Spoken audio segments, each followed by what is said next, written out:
What's up? How's it going?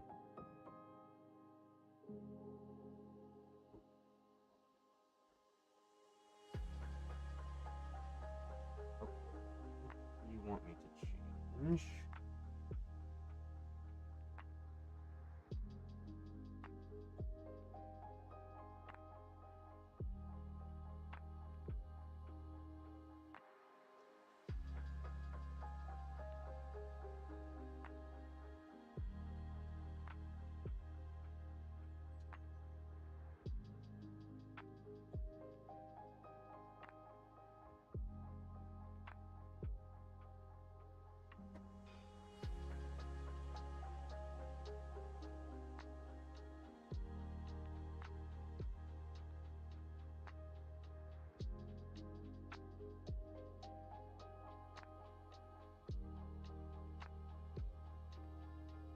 Damn it. There we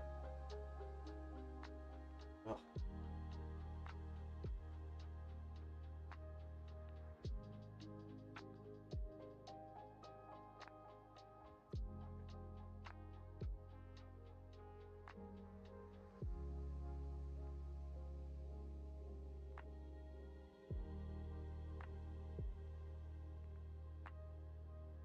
Oh, that's a duplicate. I was like, what is happening?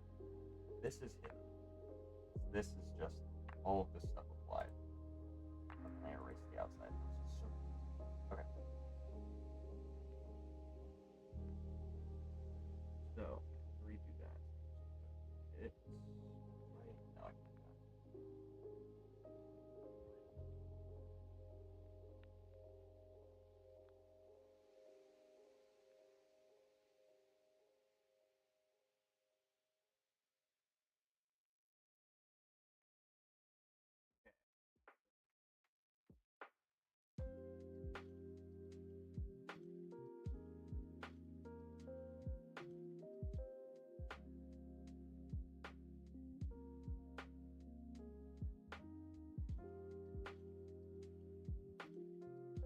Okay. Obviously, there it is. And I like the electricity. Yo, what's up? How's it going? Welcome in. Just shrink this down. It's blocking my chat. There we go. Good. I am good as well. Glad to hear it. We're feeling.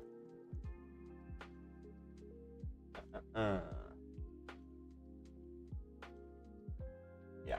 So I'm working on a commission for a friend, and I personally like this lightning effect, but he wants the sound waves that are in the reference. What are your thoughts?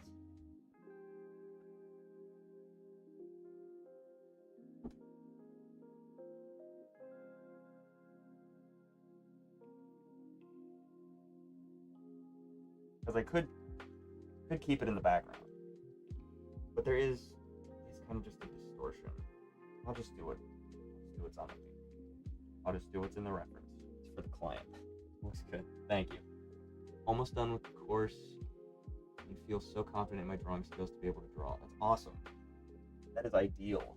I have only recently gotten to that point, I feel like, where I'm just like, I'm very close to being able to think of something and then put it on paper. You know what I mean? Because, like, for the longest time, I would just draw something and then it would be adjacent to what I wanted, but, like, proportions were off or colors were off or, you know.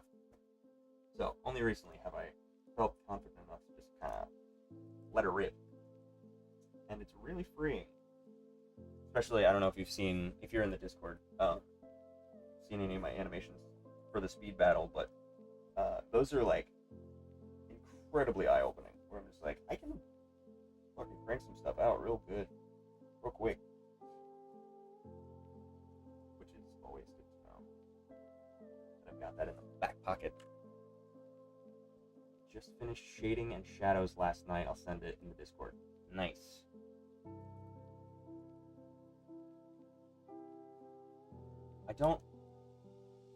I'm really bad with names and, like, you know, cross-platform usernames, so I don't remember exactly what, if you had, like, posted a draft or something.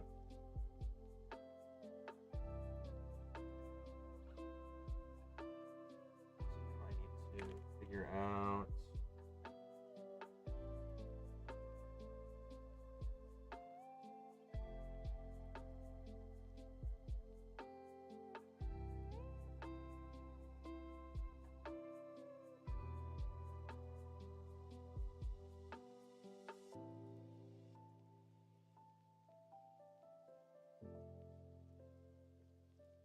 What's my rotate? So used to Toon Boom.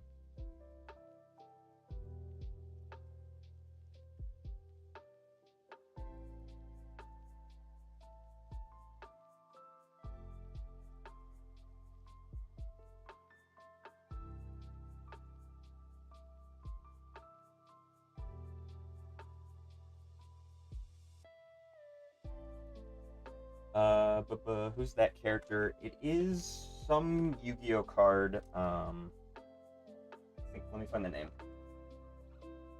I don't know if you're big in Yu-Gi-Oh, but I don't recall the name. I haven't been up since. I'm trying to think. What series? I think I stopped after the original series, and I didn't do like GX or whichever one where they were on the bikes. I didn't do that one. I feel like the main character was too similar to Yugi. They were trying to just kind of catch that, ride that lightning, and it just wasn't the same.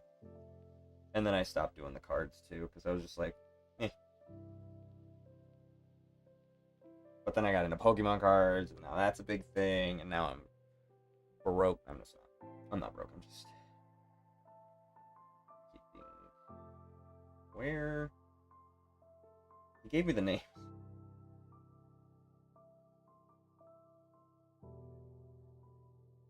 Cool Toon Clip is her name.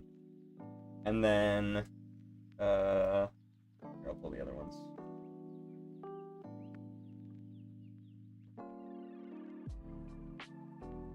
And then the blue one is Dracotail Femena. And the red one is Canine Lupus. Now, genuinely only until recently did I realize that the blue woman has a tail. She's a dragon, and I would have recognized that if I had remembered that her name was Dracotail Femena. She's got a tail. And it's pretty obvious now that I'm looking at it. But for whatever reason, it blended into the background, so I forgot. I am going to spend a few months just practicing my shapes and all that, like 1-2 months drawing shapes and abstract stuff and move on. I know a lot of Yu-Gi-Oh! I know of Yu-Gi-Oh! But never watched it. This looks sick. Thank you. What was I going to say about Yu-Gi-Oh? Yeah. I used to love the original series, and I highly recommend it, actually. It is very fun. At the very least, I like doing Joey's accent and the Yugi between him being a child and then a pharaoh with like the deepest voice possible. Very funny. Pegasus is a great villain. What's his name? There's like the most American guy ever, and it's so funny that Japanese studios were just like, this is what the average American is like. What is his name? Hey, what's up? Welcome in. What's his name? It's like Bandit Keith. That's what it is. Bandit Keith. First of all, they made him a bandit. Second of all, he rides a motorcycle. Third of all, he has a do-rag that's an American flag. He's the most American guy ever. So funny. It's that meme of like Professor Cheeseburger or whatever.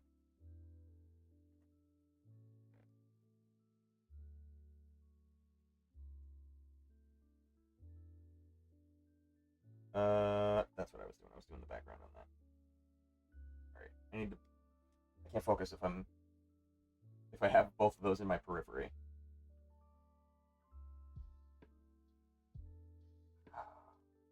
Maybe I should just go for it with the color.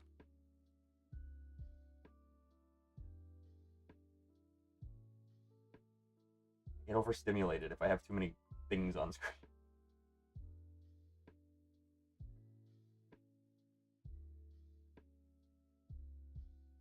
Is that gonna work? No, it is not. I'm gonna put it over here.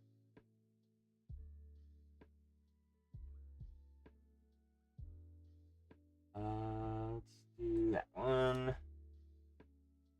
Actually, I should outline that after. Let me do the sound wave first.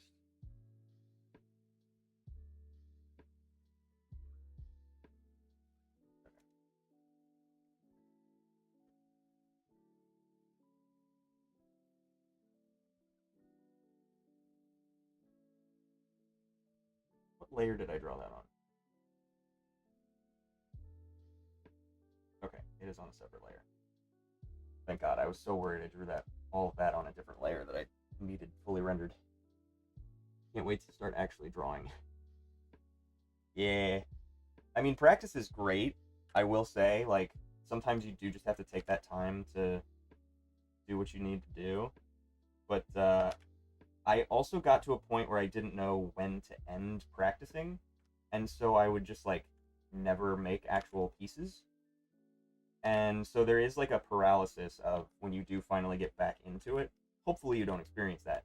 But at least for me, I was very much like, I probably should have just gone for it. I've come to this realization of, like, rather than improving my skills till I get to a certain point of, like, what I feel confident enough to then draw whatever it is that I'm trying to draw, if I just draw it and it sucks, totally fine. I can always come back and do it again once I have developed it. But I think seeing projects all the way through to the end is more helpful for the overall process. Because if you're learning things with practice, great. But if you don't apply it, then you don't know what it is that you, one, need to improve, and two, what you've learned, right? In my opinion. Everybody learns differently.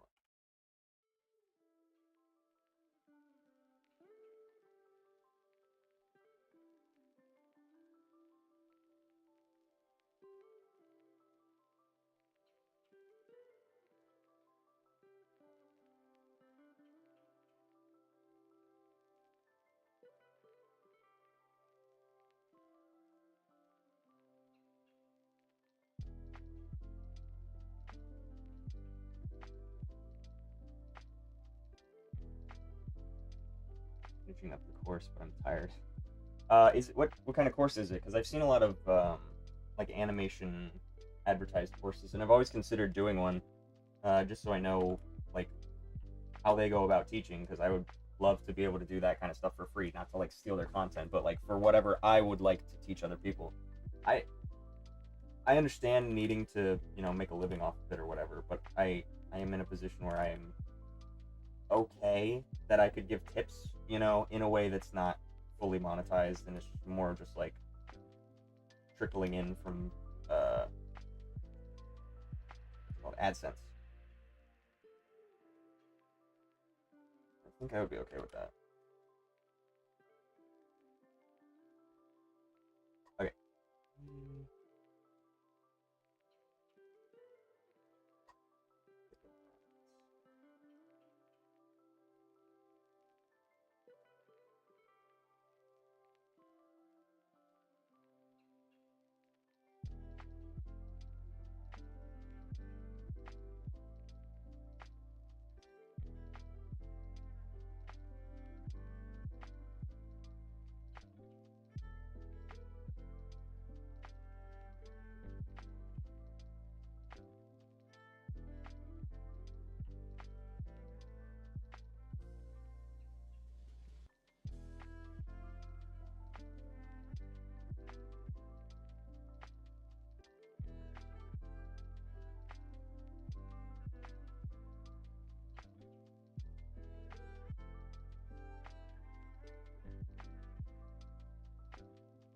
Just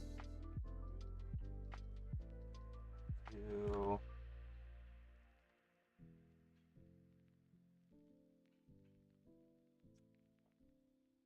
I like that one. Hold on.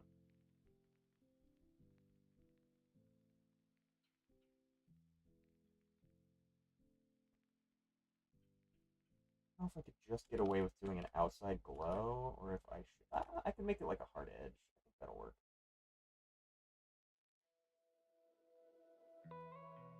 That looks like blood.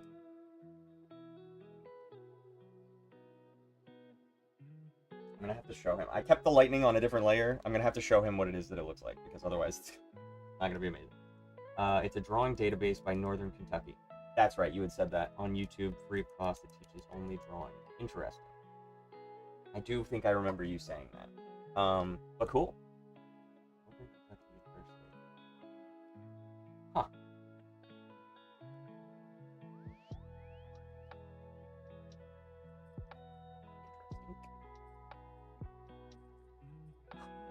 Okay. I think my issue is I think I just need to do over the top. So I think I'm gonna get rid of these.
Just erase. Asking what he thinks.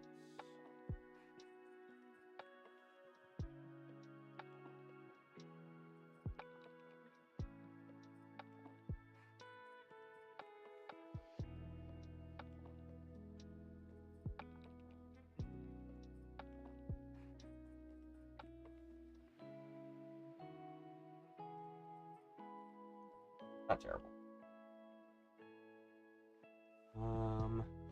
You're great teachers. Teach so well, you instantly understand. That's why I feel so confident. That's great. So is it like a hands-on thing? Like they'll walk you through certain things, or is it just in general like videos that they post that in them explaining it, it's just so well explained that you just get it? Because I always find that, I guess I don't always find. Oftentimes I'll find that sometimes it takes me a second or third viewing of something in somebody else's words before I actually get it to click. So it's great if you can, like, finding the person who does explain things so well that you get it right away is, like, magic. Like, that's the most important part of art, I think, is, like, finding somebody that you click with that gives you that information. Nice. Alright, text.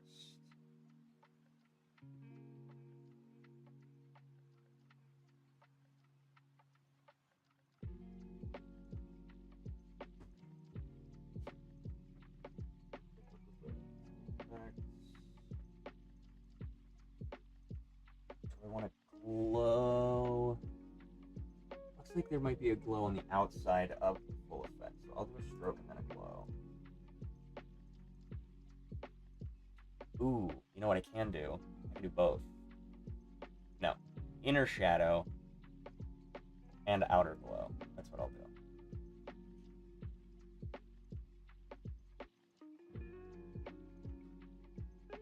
Oops, that's not what I wanted.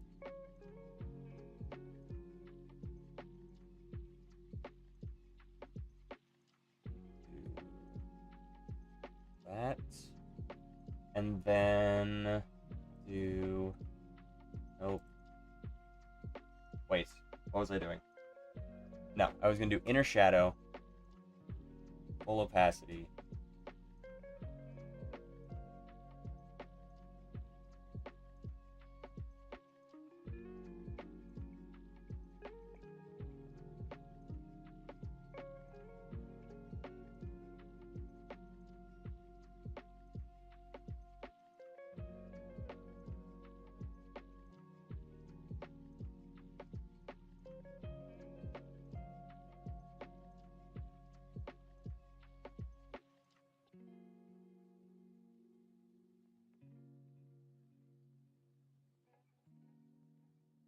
Do that.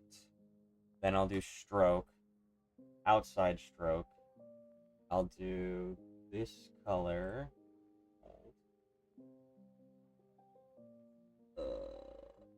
That color.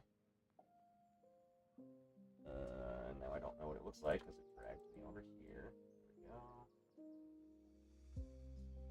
Try and make that as possible.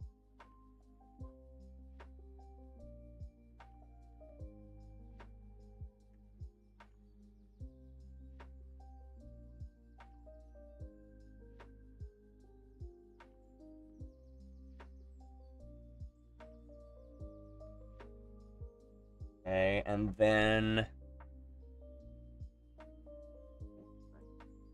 I don't know what that does. And then an outer glow. Outer glow.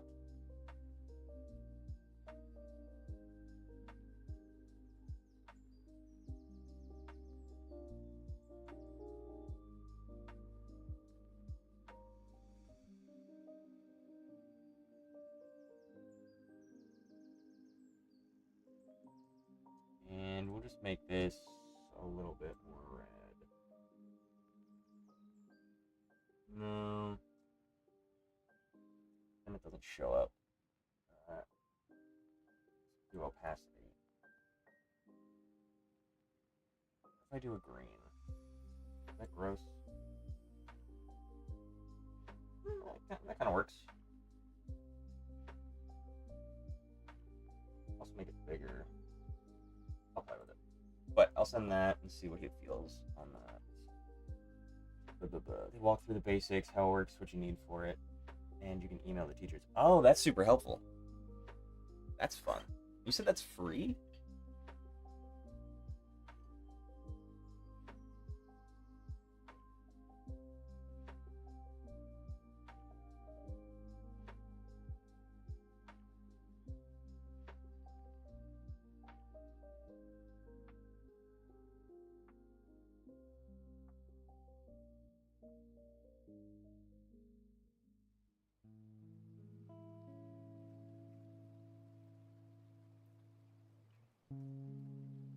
Where'd it go? There it is.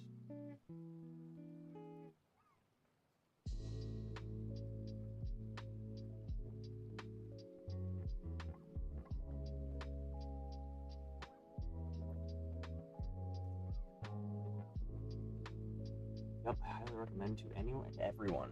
Interesting. So, you said there was a course. Do you have to, like... I don't know. You said you followed on your own time, so I assume there's no, like, timeline. There's no, like, enrollment period or anything. It's just, like, open and at all times, and just somebody who can... You can just reach out, and there's just a guy who's like, yeah, you got it, you know? Because that's really cool. Ooh.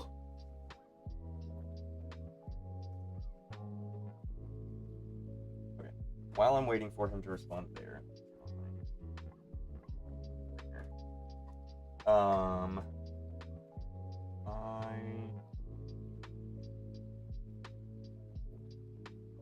blue.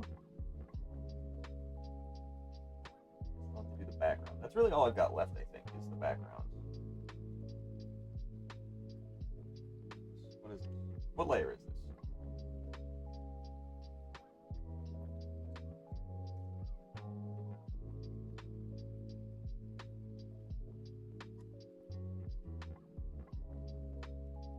Okay. All on YouTube. Oh, interesting. Okay. Well, that's great. I guess that is kind of what I do, but I'm only one guy, so try and do as much as I can.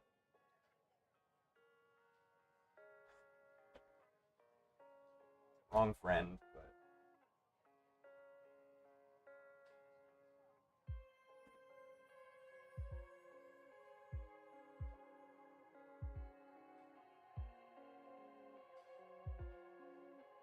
I could add a tail. He didn't say anything. It's fine.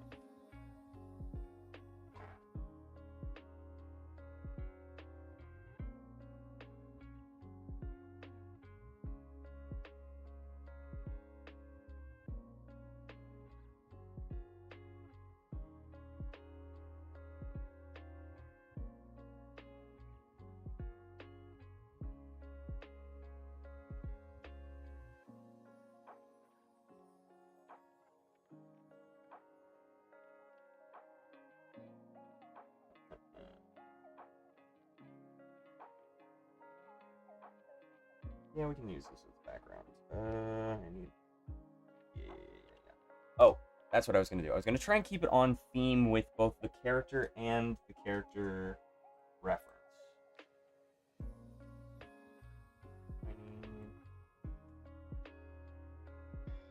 So she's got this aura. He's got cross hatching. Said she. He.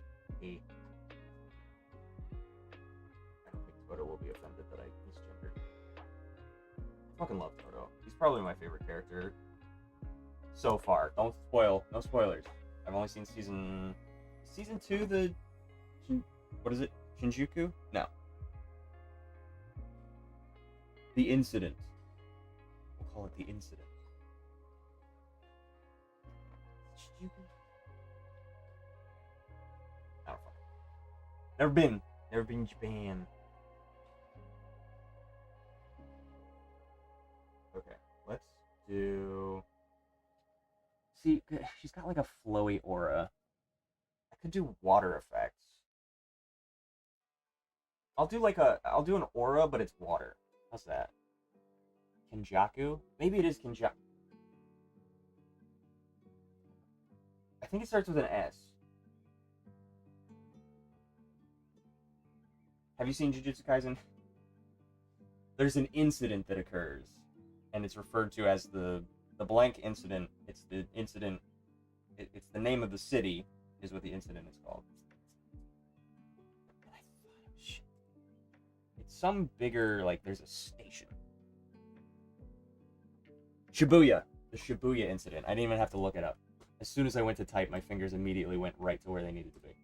The Shibuya incident. Kenjaku. Different city, but you are correct that I was combining the two. I combined what is it? Kenjaku and Shibuya. Shibuya Station. That's what it was. Okay. We got there.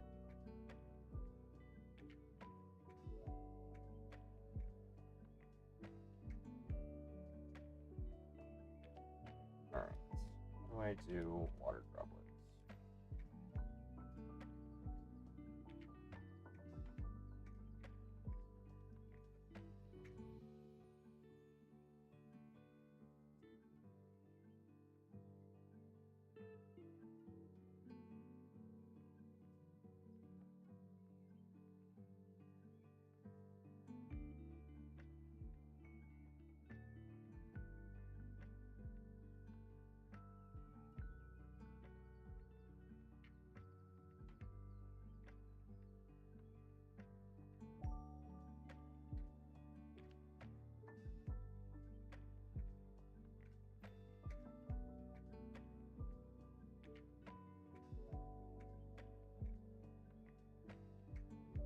Bubble up there in the corner.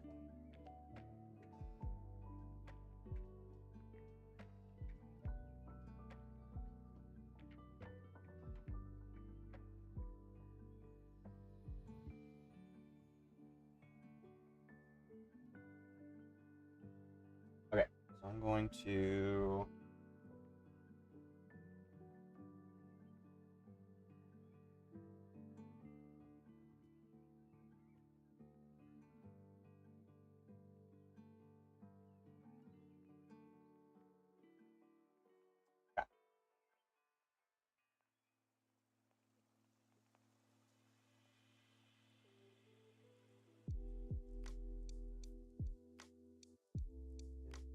into get rid of her. No? My tolerance must be nothing. And sample all layers is on. Oh, I didn't fill that, that's why.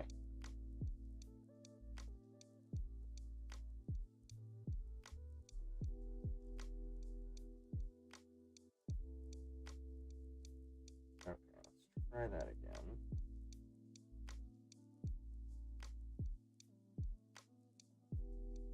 Seriously, this tiny little gap? Brother.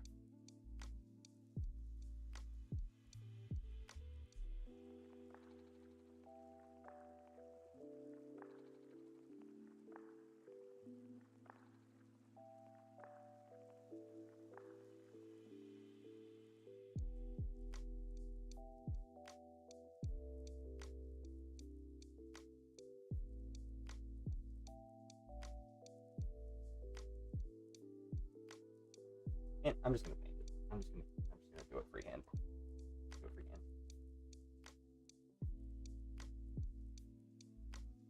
Sometimes it's easier. God. I usually default to the eyedropper whenever I'm not on the screen, just in case I accidentally misclick and it goes somewhere else. To save myself all that effort, but sometimes it bites me in the ass.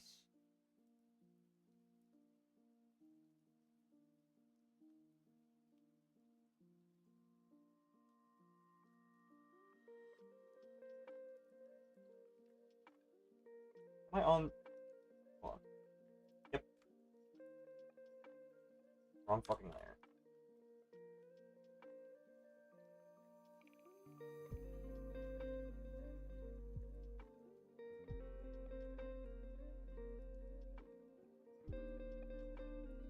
Back, I posted one of my practices I learned last night. Nice. I will check it in just a second. Let me get this background done because it's driving me nuts.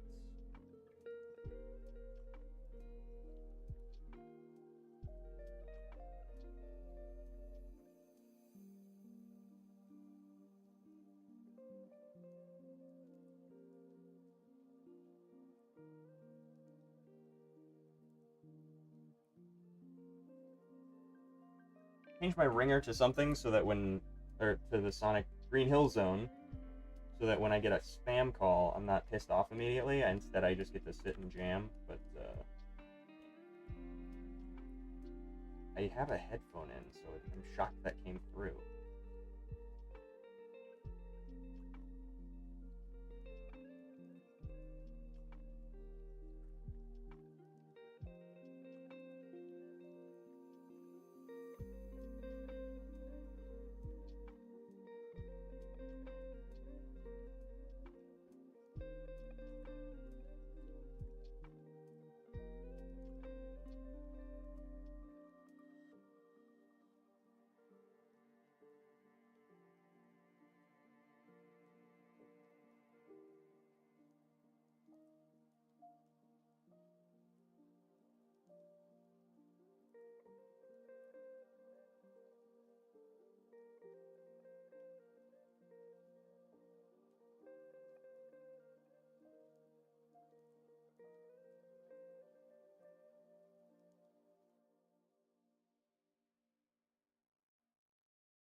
Check the Discord. Probably add some highlights to that water. Oh, there you go. Nice. There you go. Where are we at? Where are we at? Where are we at? Yeah, that's really good shading. Yeah, I still am pretty bad. Like, I need to get better about, like, contact shadows and stuff. And subsurface, not subsurface scattering, what's it called? Contact highlight. Is it contact highlights? Bounce light. Bounce light. That's the one. Where I'm just like, takes a second. I think I can approach it. That I'm aware of it does certainly help, but it took me a while. I'm also not great with physical media anymore, I'm realizing. I haven't done physical media in a while.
Yeah, I think that's pretty solid. Well, it's a liquid. I'm so clever and funny and good at comedy. It's my first time. Nice. So have you never? Sorry, I'm yawning. Have you never drawn like in a classroom setting? I guess is my question. Because not that that's bad or anything. You know what I mean? I only know having drawn in high school and college, and I really didn't go out of my way to draw by myself. It was more animation that I went out of my way to do, which I already had the drawing basis, so that was, just a transition. It's a specific application of drawing. So that's interesting. I've never. It's inspiring that you feel inclined to do that outside of traditional schooling. I think that's great.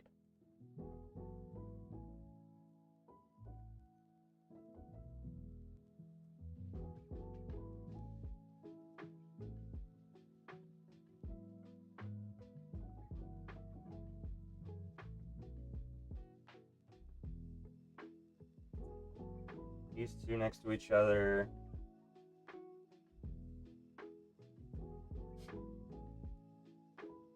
Do hatching on hers. His is hatching for sure. We should probably just do like a black blue red. That would be cool.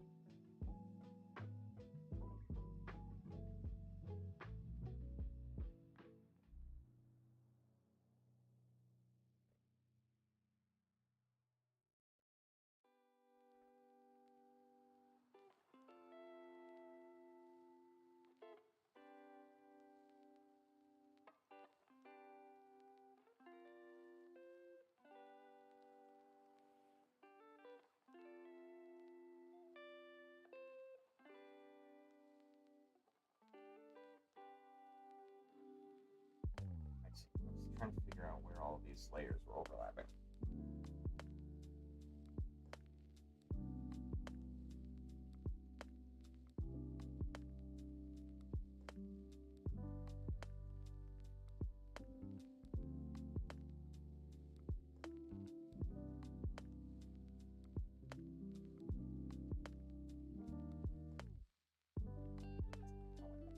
Big mask broke when I moved that.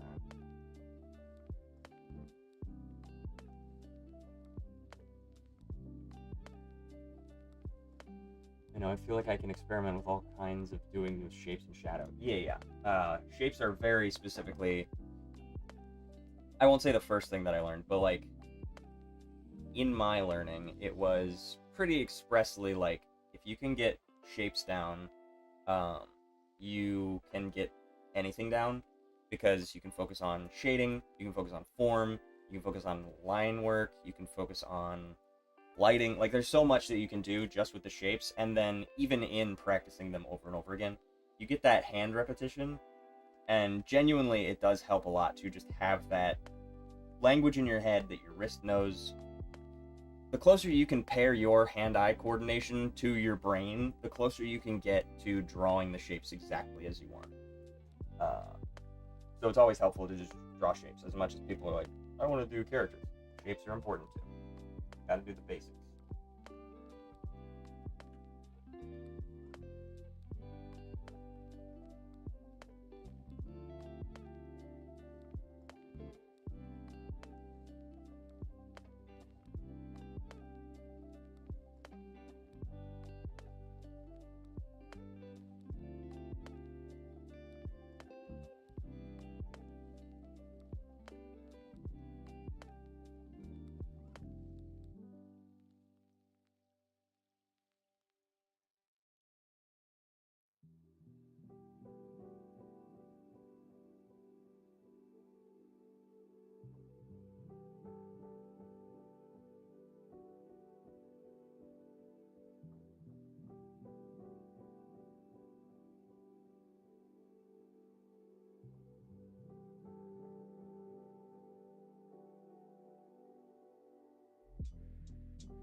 think how I want to go about doing it. Let me...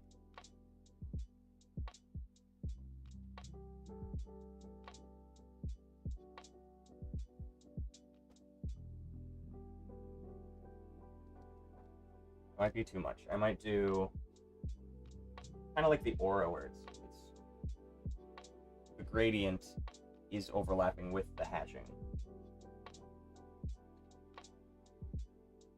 Yeah, I might have to do that. I'll go back. I've come to realize that once you have the basic shapes down, cone, cube, sphere, cylinder, cone, pyramid, it's pretty easy. I would agree.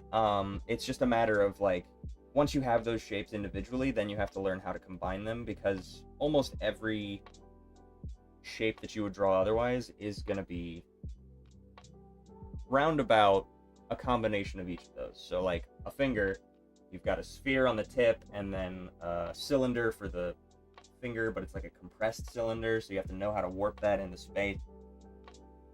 I digress, but the point being that shapes make up the building blocks of everything. And then from there you can abstract into more specific shapes. Or I guess less specific shapes. Okay, let me change this hatching.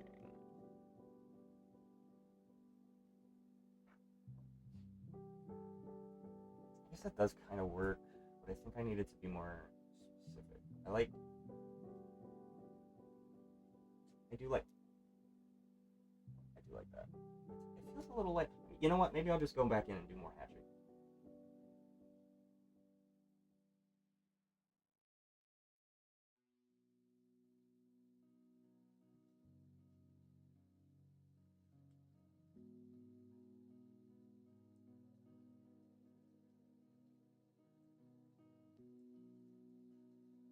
It's kind of hard to tell because the original is in grayscale, so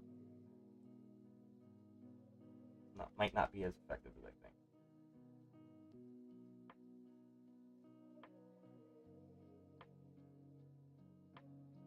I'm just gonna see if I can't do more passes. That might be good. Did 2 passes up there. I'll do 1 more pass here, and it'll kind of become a hatch gradient.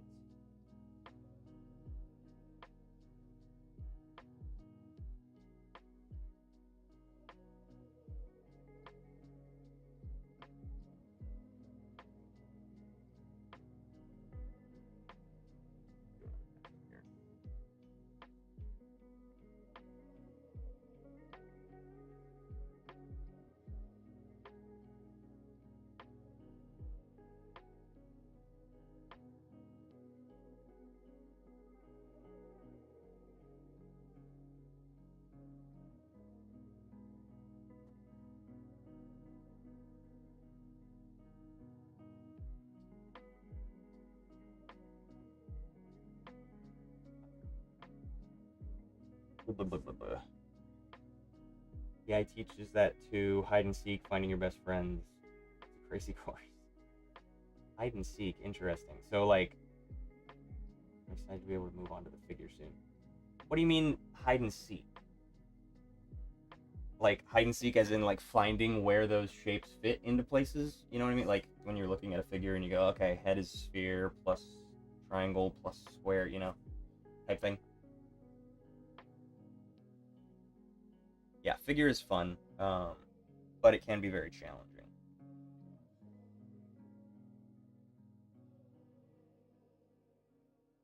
I think when I first started with figures, I was too eager, and I did too many dynamic poses too soon, and so I didn't have that grasp of perspective, and I still don't. I need to work on that and like figuring out exact measurements, because for the most part, I just like let it rip and go until I know what it looks good.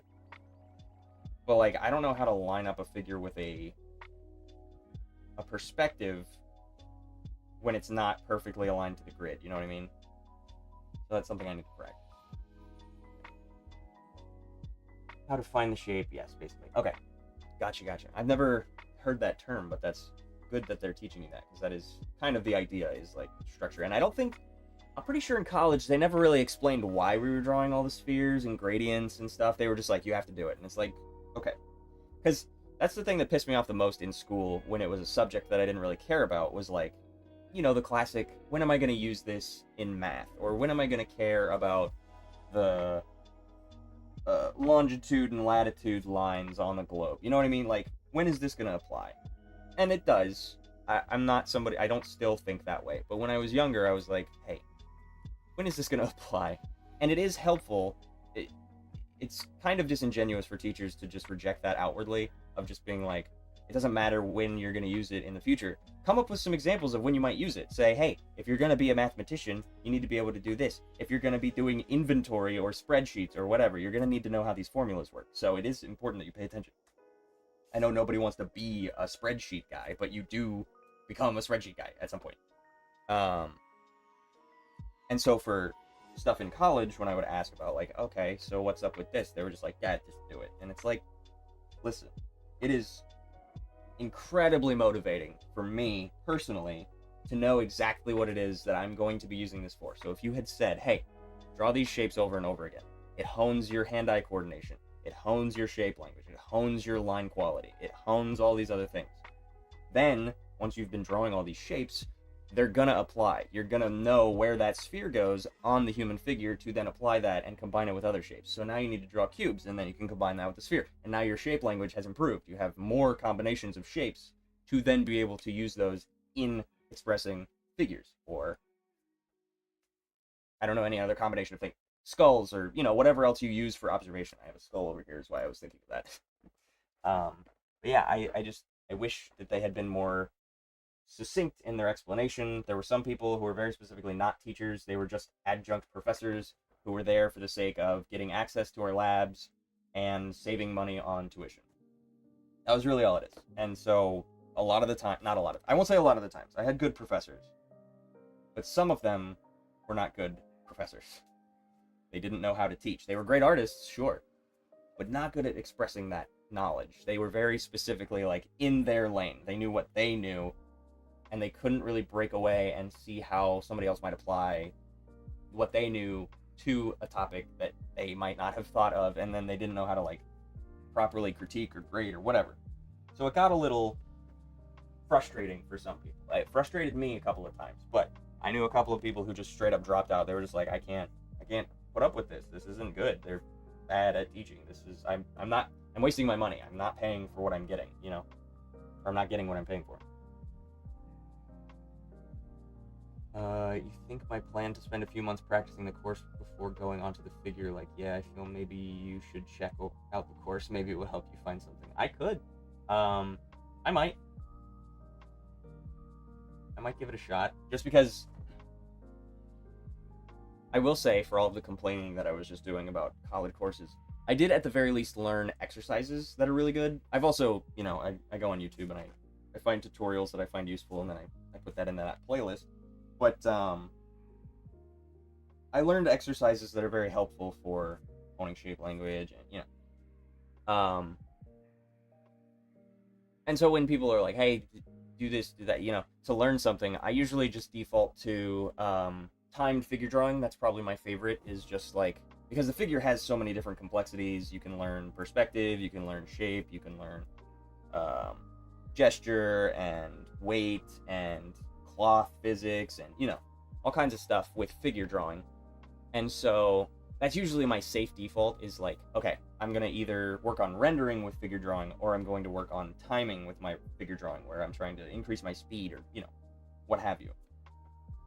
But I'm not opposed to learning other exercises or following this course and following along, because I think that's super fun. I don't, maybe because I'm from the Caribbean, it's different. I've noticed that American teachers teach with understanding. In my country, they just say this and do that and leave you alone.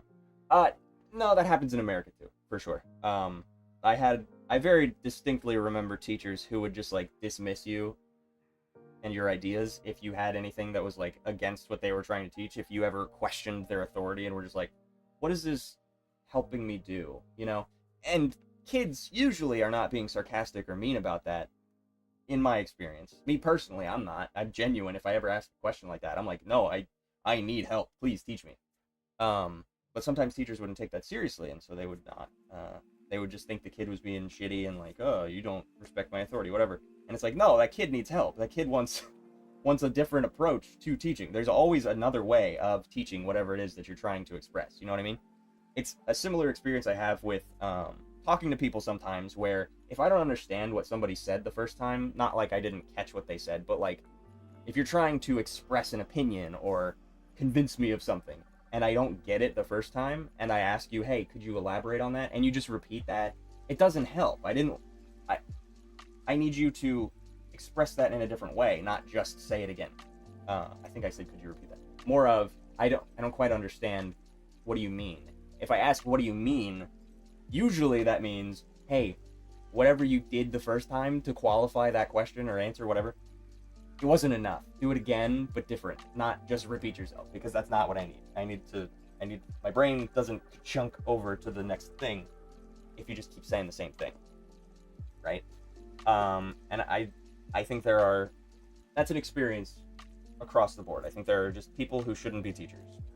Just gonna say that. I think there are people who just want the summer vacation and they hate kids. Like I've encountered teachers who hate kids, and I'm like, you understand the field you went into, right? You understand that there are gonna be children at a school.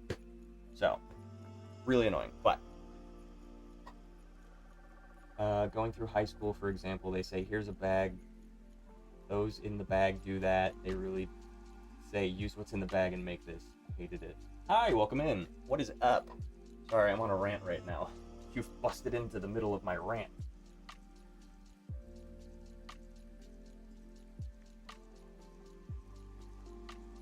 I'm going to send him a photo of all of these.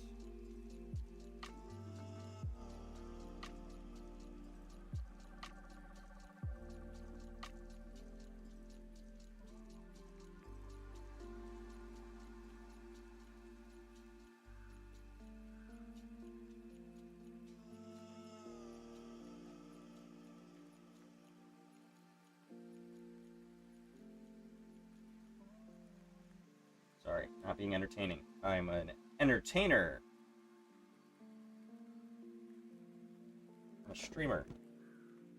Exactly, for me to understand stuff, my brain wants to understand the how and the why. No, 100%. That's me to a T. It's just like, there were so many times where if they were just reading out of the textbook, I didn't get it. But if they showed me an example on the board, like something different, a different way to apply it, I knew it right away. As soon as they were like, oh yeah, this is what it says. Got it. Okay.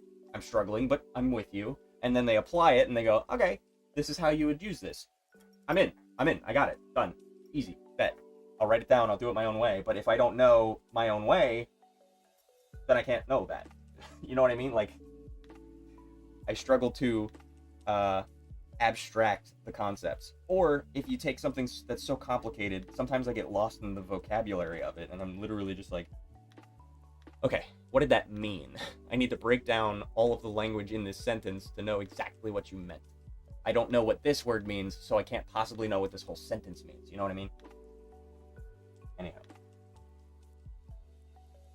I just think that more teachers need to recognize that there are so many different types of ways of learning. Like, I'm a very visual learner and a very hands-on learner. So if you, like, I fear doing lesson plans from courses online because I'm worried that if I don't have somebody, like, literally next to me in the room showing me what it is that they're doing, then I will struggle. There's a disconnect. Whereas if I can see somebody physically, you know, punching in keys or writing on the screen, whatever, that's so much more useful to me. I don't know what it is. I think I have some sort of mimicry. I repeat voices that I like. You know, I quote movies all the time. Like, I just have some instinct for mimicry. And so when I physically see somebody doing something, I can literally make my body do what they did to make that thing happen. You know what I mean? It's a weird way of putting it in, but I don't want to interrupt, but did you just finish the commission? I think I did. I think this is pretty good. I sent him the picture, and I need to clean up these edges, but otherwise, I think it's pretty solid. But it's going to depend on my client. He already paid me, but I'm being nice because he's my friend. Exactly. Like, show me the mechanics, tell me what it means, what it does, when it's needed, and understand. Yeah. And there's just so many teachers that don't recognize that, like, I'm not being a shit eater. I genuinely want to know when this is going to be applied. Please. I turned on my flashlight somehow. I'm a boomer. I accidentally turned on my flashlight and didn't know it. Nice. It looks pretty badass. Thank you. Appreciate it. It'll look a little better when the edges are cleaned up. Honestly, it might look better with a black background. Let me see what that looks like. Oops, that's the wrong one. Ooh. Yeah, if I clean up those edges and I just have a couple of overlapping shapes, like this arm is gonna go, yeah, I think this arm will overlap just with his arm there, but then this forearm will be in front. And then this tail will be in the front. Put green on top and see what happens. What happened? Don't yell at me. But I think Mark Leone teaching works because he breaks it down to the core and tells you everything you need to know. That's great. I will have to look into that.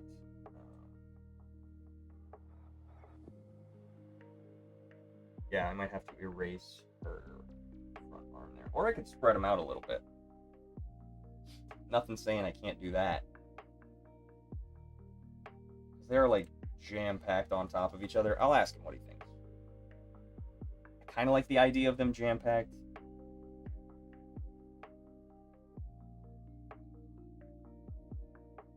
If I erase that arm, if I erase this background, I guess, put this arm in front, and then have his knife sticking out over the edge. Probably erase his forearm, but have the knife out. Get rid of those edges on the effects. Yeah, I'll let that sit for a second. I'll save it just in case. And then I'm in debate with myself. I'm debating whether I want to actually do a speed animation on stream because I'm worried that I will go comatose and not talk to anybody. I'll just go straight catatonic. And I'm worried that's not entertaining. Also, you know, I don't have like a billion people in here, but like, unless people are okay with that, I don't want to do that. I want to be able to answer questions as I'm going and, you know, show what I'm doing. So what I might do is just have my phone timer on and just pause it when I look up at chat and then go back to it. But I'm going to have to stay on top of it and make sure that I don't accidentally not start my timer back up again. Also, while I'm opening a page, I'm going to go to the bathroom real quick. So I will be right back.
Alright, I'm back.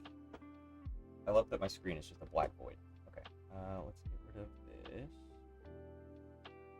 Oops. Oh, I did get rid of it. Okay, cool. Cool. So. Have you seen The Amazing Digital Circus? Oh, please, I'd still want to watch your animated fun. Okay, cool. Yes, I have seen The Amazing Digital Circus. It is currently my hyperfixation. I fucking love The Amazing Digital Circus. I made my friend... I didn't make my friend. We watch movies every Thursday, and when we finished one of our movies, he was just scrolling on just whatever thing we were on. I guess it must have been Netflix. And it popped up, and I was like, since we're not doing anything, you should put that on. And then we both just, like, did the forward lean and just locked the fuck in and watched, like, 5 episodes. And then I think he watched the rest of it without me, which is mean, because I would have loved to watch it with him, but... Are you not allowed to work on the animated longer than X minutes, or is this just a case of you knowing how you work? It's how I work. I genuinely will just put on music and lock in and not talk and not take breaks, and I'll just, like, zone in. As long as I'm listening to good music, genuinely, music is, like, my Ritalin. Like, I can't focus for shit normally, but if I have my very specific playlist of, like, lock-in songs, you can't stop me. I will stop eating. But yeah, I wouldn't mind watching that. We can always just throw our questions out there as we go. Talk to each other here, yeah. Yeah, so it has to do with my workflow. I am worried that I wouldn't be super entertaining. Me personally wouldn't be super entertaining, but perhaps the drawing would be super entertaining. So I don't know. I'm open to it. Otherwise, I don't know what I would do. Oh, I could work on this. I could work on my, finishing the Tower Dungeon, because I need to get that freaking done now that I've finished a commission. I need to do Tower Dungeon. I finished Sonic. I need to do Pikachu still. I need to do Scrafty still. I need to do Cerulege still. I have a lot of Pokemon. And then I want to start on a Soul Eater thing, because I'm training. I want to get hired. I want to do one single scene. I want to do one single... It could be nothing. It could be a mouth flapping open. But if I can just put it on my printer and slap it on my wall and go, hey, I contributed to Soul Eater. I could, any day, I could walk out of my house and die and be happy. I could just do it. You know what I mean? So, that is my current goal. I want to just do some kind of Genga or cleanup or in-betweening or something for Soul Eater somehow. Which is why I've kind of been doing Soul Eater related stuff for my animation speed challenges. But yeah, I have a lot of projects I need to finish. And then I need to do more YouTube videos because I've kind of fallen off on doing those. And I have so many that I want to do. And I was honestly expecting more of the people who saw my last thing to see the 2026 goals, but I only got like 500 views. Can I rant about something real quick? I'm gonna do it anyway, but I do like to ask consent. You can't stop me. I've been posting stuff on TikTok, and I've noticed that when I post a video, I'll leave it for like an hour and come back, and there's like 50 likes and then like 1,000 views or whatever. And it's like, oh, your video's outperforming other users at this level of followers or whatever. And I'm like, great, lovely. I'm sure it'll continue at this rate, especially since so many people have seen it. That means that you should push this to other people. They like it. Look it. And as soon as I check it, and I go back, and then I come back another hour, fucking nothing. No views whatsoever. I swear to God, they like nuke it as soon as they're like, oh, you're interested in growing your art account or whatever? Pay us, and we will. And it's like, I'm not gonna do that. I believe in community. I believe in the strength of friendship. I believe that we can all just make it happen. I think if people like it enough, they'll just share it naturally, and it'll just happen. But I could be wrong. I don't know. That's just me. What's your TikTok? It should just be @CullenSanders, but I forget. I'll look at it. I don't do anything special that, well, I guess I do. I kind of use TikTok as a journal if I ever have, like, other thoughts that I want to get out that I wouldn't put on YouTube or Instagram. Instagram is more of my actual portfolio, and then YouTube is very specifically YouTube videos about art making in general. And then longer form animation stuff like skits or what are those called? Like animated Let's Plays or whatever. What is my YouTube? My TikTok.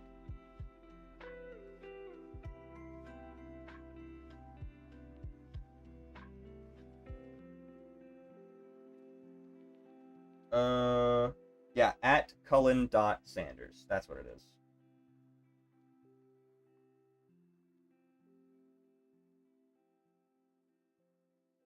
Interesting. But yeah, consistently my views fall off at like 700. Like Sonic got 700 not 700, like 700 views. But like, that's like one of my better animations that I've ever made. Pikachu has 1,700, which is crazy to me. I'm like, come on, you gotta be fucking kidding. It's a Pokemon. He's breakdancing. He's cool as shit. It's smooth. It's a minute long. I'm not trying to say that I'm better than I am. I understand. I'm humble. I have humility. I get it. However, it feels like I'm being blackballed. That's all I'm gonna say. Maybe you're shadow banned. Could be. I don't know. I haven't done anything like super outwardly go fuck yourself TikTok or go fuck yourself America, whoever's in charge of it. It's entirely possible. Because that's the other thing is like I don't interact with too many other posts. I usually just go on, post my thing, and then go. And then every once in a while, if my friend sends me a meme, I'll start scrolling on the For You. But for the most part, it's Instagram. And so I am worried that my interactions being low, me not having too many people that I follow on TikTok, does like hinder my influence. It's interesting, and I don't know how to do the same thing that I did with websites where I was like, this is the best one, you know? I don't know how I would calculate that specifically on TikTok of like noticing that pattern of fall off.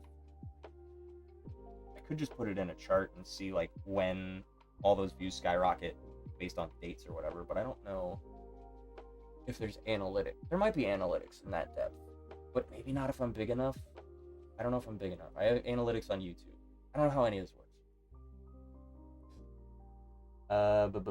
In this world, it's basically submit to the algorithm. Do they have any information on that TikTok? Maybe it's a thing that just happens. You do deserve more recognition. I appreciate that. I do. That's kind of my rationale for that too, is like, I know that there are people out there who are looking for this kind of thing where I'm just like, hey, come in, talk to me. I'll genuinely take my time to help you if you need help. I know that happens because I have 200 people who are in there who are just like, hey, let's share some stuff. Let's get our stuff out there. We can, aggregate within ourselves, our communities. We can support each other. We can do little events, whatever.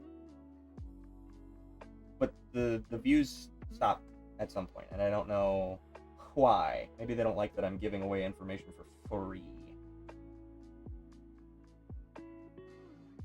TikTok is wonky because it will make one video blow up and the rest aren't. Shadowbanned is when your stuff is getting too many likes. I think I could be wrong. Interesting. I'm not getting... Because that's something I look at too with YouTube is like... My pins are getting caught on my blanket. With YouTube, I noticed that the algorithm will...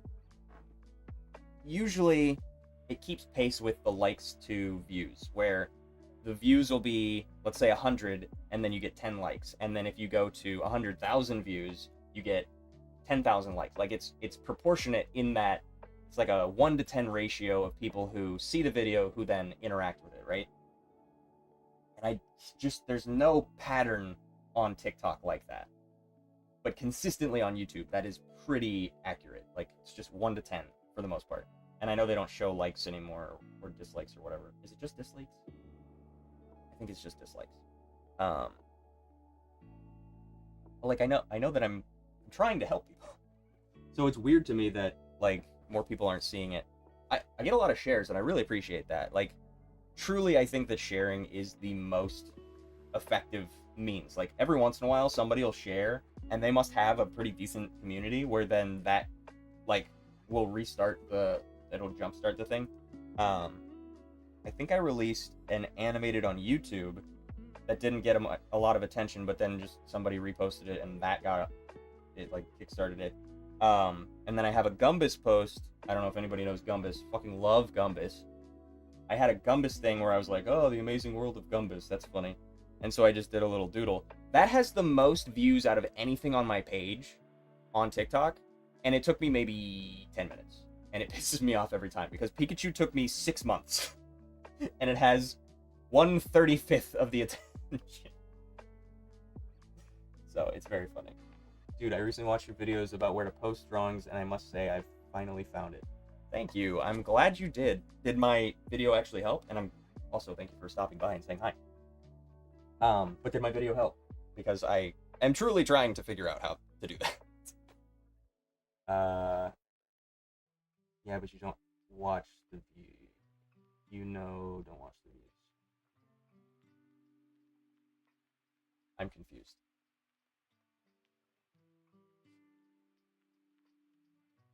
I'm getting buzzed.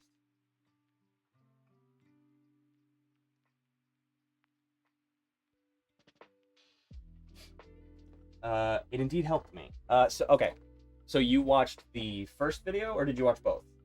Because I am curious. The first video was very quick, and it was very, just like a kind of a gut reaction to something that I was just kind of playing around with. You watched both? Okay, cool. Because I was curious about that, because when I did the first one, I recognized that I didn't really do art portfolios, and so that does kind of play a big role in where to post stuff, and I just hadn't been posting to art portfolios. I got caught up in the idea of like I should only post to one place because I can only do so much posting throughout the day without then like spending all my time posting instead of spending my time making art. And so it was more of a discovery thing for me actually, because I had never posted to most of those sites, and they're good spaces for sure. It's just that I don't know that I will ever go out of my way to post one thing to 20 different sites, you know? So I kind of have my group that I use, and then every once in a while I'll branch out. But I also find, like, depending on... Oh, Cerulege fell down. Depending on what it is that you're going for, too, that can make a difference. Like, if people want to do webtoons, I think... What was it? Pixiv, I think, was the one that I was very impressed with for webtoons, but I don't do webtoons, so I don't think that one would be super helpful for me. However, Newgrounds, I feel like, is more my speed, where it has a lot of animation popularity. It's jump-started a lot of people's careers there. They have collaborations. They have all kinds of stuff. And I did recently get a message about somebody who wanted to do an animated collab, and I might participate. I think that would be fun. But I haven't heard back in a bit, so we'll see. Pixiv is amazing, but it has some AI stuff. See, that is something that I've kind of tried to keep in my periphery. I'm not the type of person to say it's inevitable, but I don't necessarily take that into account when it comes to a website. I think that a lot of the times the higher-ups have fallen for that trap of you have to use this or you'll get left behind. Pixiv being one that is a bit newer, and they're competing with webtoons, and so I think that they are trying to surpass them in any way that they can. I would really prefer they not have AI, and I do believe there's a function to turn it off so you can filter out what other people are posting that's AI, but you can't stop other people from using AI legally. So that's where I draw the line. Because, like, I post to Instagram, I post to TikTok, and they both have some AI functionality with, like, the voice AI or filters or scraping for the purpose of using for training AI. So, Newgrounds is the GOAT. Yes, I agree. I almost said Pixie. I think Newgrounds will be one that I actually do keep up with. Not that I have a huge following there or anything, but I do, like... See, I don't do illustrations is the problem. A lot of my stuff is short form, and so it just does fit social media better. It fits reels, it fits shorts, you know, whatever. But yeah, I'm hoping YouTube doesn't fuck it up. They're trying to shift to shorts, and I fucking hate it. It's so annoying. I never want to open YouTube and have it start me on the shorts page. Like, it's so obnoxious. There's never been anything that I watched on shorts that was like something that I looked for, you know what I mean? So it's really frustrating that they're focusing and pivoting, because it feels like they're just trying to compete with Instagram and TikTok. But each of these sites has a different appeal. Like, Instagram is more well-rounded. TikTok, I feel like, is more art-oriented, but that's also my algorithm. And YouTube is long-form content. Like, that's just the home. That's all it's ever going to be. That's all it ever should be. And it should be more open to inspiring artists to making stuff, funding artists who are able to just monetize AdSense. Like, as annoying as ads are, they are important, and they do allow a lot of people to have those jobs and those positions and to be able to make the things that they want that then help other people for free. Like, entirely free just based on ads. Amazing. And I think that the short form content kind of struggles with that. Like the TikTok shared or TikTok community. There's some creator pot that they have, and it's like, it only goes to the top performers. So, like, what's the point of it being a pot? I don't know. I haven't looked into TikTok much. I don't think that that's really my home. But it is somewhere that I post the short form stuff. So, anyway. But yeah, I do intend to make more videos. Probably not more research stuff. I do have a couple of things that I want to do algorithmically, like YouTube, how the subscription thing actually impacts YouTube. As somebody who just tried to get... I finally got monetized, is what I'm trying to say. And so the journey to getting monetized, because it's so confusing. Like, they don't tell you anything. It's just like these arbitrary goals, but I don't know what those goals are. Or I don't know what those goals mean. You know what I mean? It's like, get 2,000 followers, or 2,000 subscribers, a certain amount of watch time. There was something else that I was confused on, but it was like, you say these things, but like, do I have to keep them? If I dip back down behind 2,000, do I lose it? Is AdSense something that I can turn off even though I'm technically monetized? Can I do anything with ad? Like, it doesn't tell you anything about monetization until after you've achieved it. And so it was like, what am I actually striving for? Once I have 2,000 followers, there's no guarantee that that's going to get me any money, you know? So I want to do a behind the scenes on that and like break down actually what it is that you get once you've achieved monetization, because I think it's a little, I won't say misleading, but it is certainly not a lot. I'll say this. I made $9 after I got monetized from my last video, which I think the reason was because I want to say I was up to like 80,000 views already on that one social media video, and then I got monetized. I reached 2,000 subscribers and I turned it on, and then I played with it, and I wanted to turn off the pre-roll ads, because very specifically that's the one that bothers me the most in watching a video, because that's like, if I'm trying to watch a video, I went out of my way to find it. I don't want the first thing I see to be something that I was not seeking out, right? I want my first thing to see the thing that I clicked on, right? But you can only have AdSense on anything if you have it on the whole video. So if you want post-roll ads after the video's over, which I think is ideal, is like, all right, you did your time, whatever. You left the video on till the end, and it just runs in the background before you got to the remote to pick your next video, right? That's what I want to monetize, because that's, nobody cares. And it's not going to be a lot. But you can only do both. You can't turn the front one off, which is really annoying to me. So I think they should add that as an option. But that's just me personally. I've come to realize that if I want to run my own animation studio, I'm going to need money. Going to try and make a manga. Interesting. YouTube needs to bring back creative ads, not these boring AI ads. Absolutely. 4,000 watch time. Is it 4,000 hours? Yeah.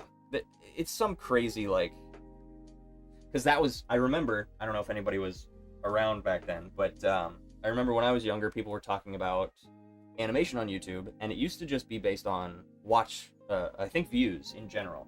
That was how you got monetized. And so it worked, but then they changed it to watch time, and that then allowed you to put more ads to then monetize your stuff more. So once you hit like a 10-minute threshold, you could put mid-roll ads.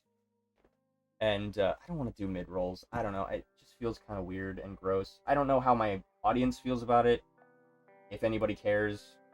I'm not gonna cram it, because there are some people who will do like as many as they can and space them out. Like every 10 seconds they do another ad. Probably not 10 seconds. It's probably every minute. But if you have a 10-minute video and 10 mid-roll ads, that's fucking annoying. I definitely don't want to do that. But so with that upheaval that they did, I want to say in like 2010, somewhere around there, you couldn't do animation on YouTube feasibly because you then were incentivized. You had to have a certain amount of time to even monetize your videos.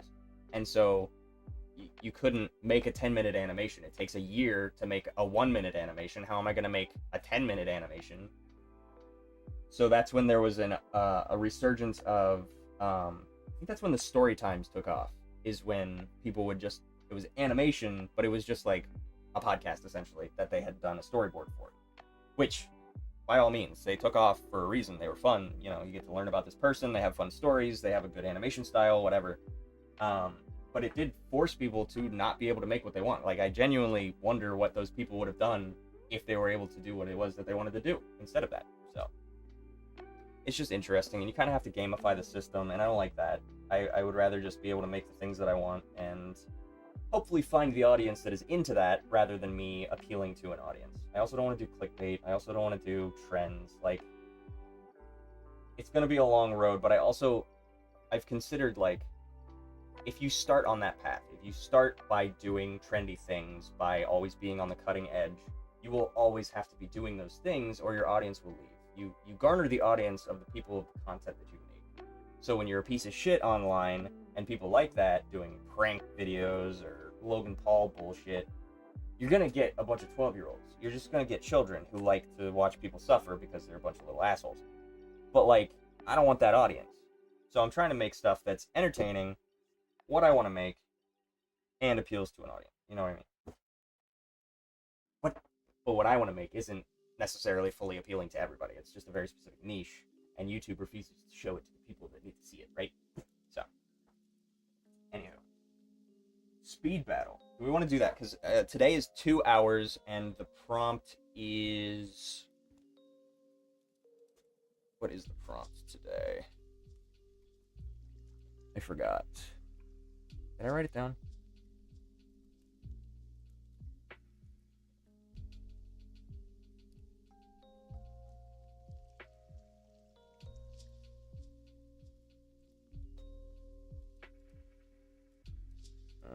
Missing. I'm looking in the wrong places. Rules. There we go. Day 5. Day 6. The theme is sequence.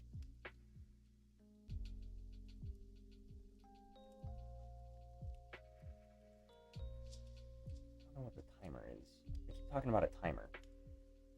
Oh, the thing that they're posting. Okay, the way that they post the. Got it. Took me a second.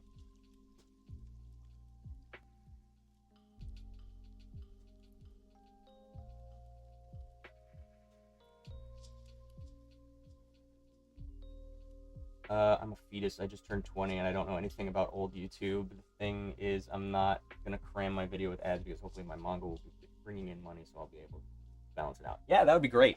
Yeah, I've also considered doing like a written illustration type format. I just don't know how much money books make. I haven't looked into that.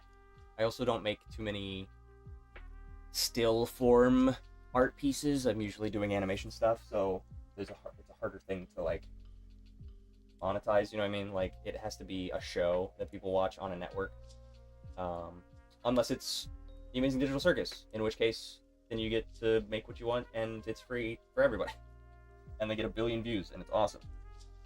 I truly do love that. Like, so inspiring. There's a renaissance of 2D animation, not 2D animation, a renaissance of indie animation currently, and I love that for everybody. Like, the system works for everybody involved, and it's great, and I love it.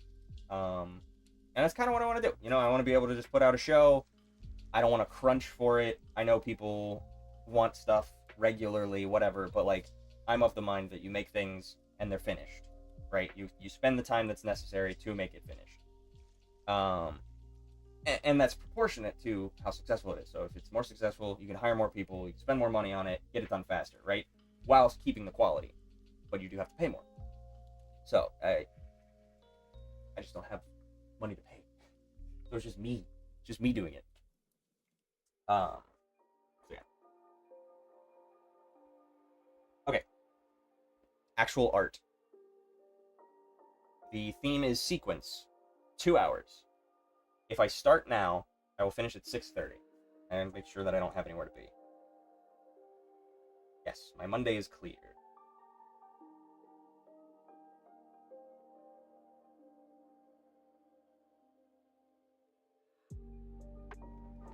My friend texted me back on the comp. Never mind. We're going back to this. Sorry. I gave you that option. For the speed battle animation, the caveat being that I might not be as vocal. I might not be as back and forth, you know?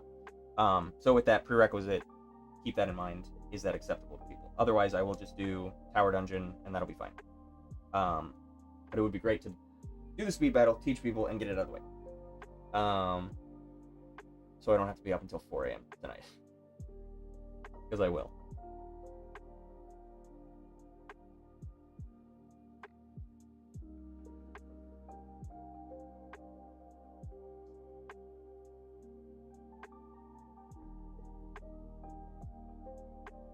Alright, let me get this fixed, and then I think this is good to ship. I think I'm going to send it to my friend if I can get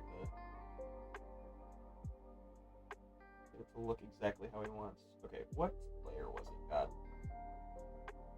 On the background. This one? Put the sound wave lower.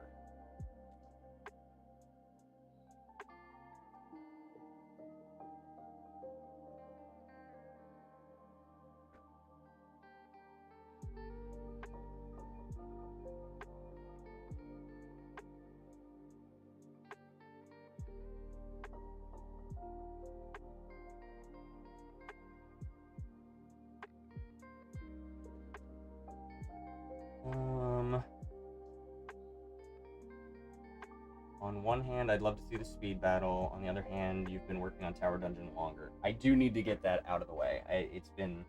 Not that I'm tired of it.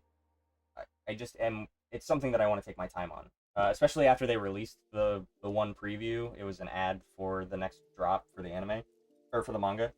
And that's super inspiring. So I want to... There were people who didn't like the style that they did, and so I kind of want to put this out as like a... This is kind of the style that people want, so maybe there's still that hype around it, and then people will go, oh shit, this is the one that you should be.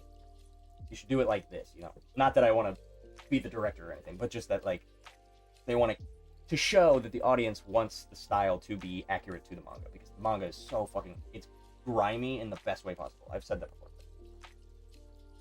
I plan to lean into a controlled chaos type of personality. Hopefully it's not just like a bunch of 12-year-olds, but think like, oh, that's cool, it's so him, but you know, yeah.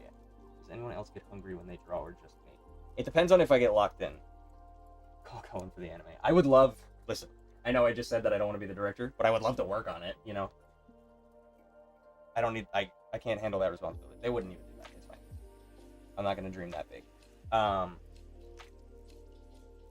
But, Tower Dungeon would be sick to work on, too.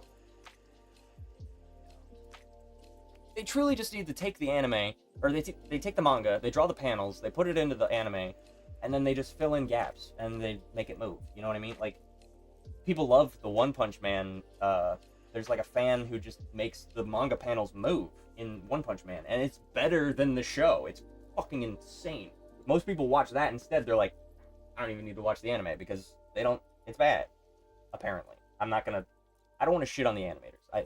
Full respect to them. It's just a matter of the studio not dedicating enough time and effort. I feel like it was up in the air for like they were bidding back and forth, and then somebody said that they could make a certain amount of it, and then it didn't happen. I don't know what's happening, but we know that One Punch Man fell off.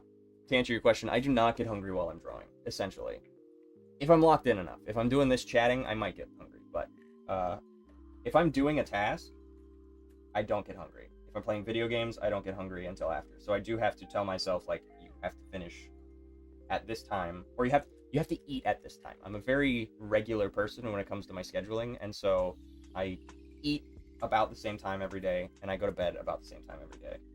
And I try to wake up around the same time every day, but if I'm sleepy, I'm sleepy. You know what I mean? I don't want to stay sleepy.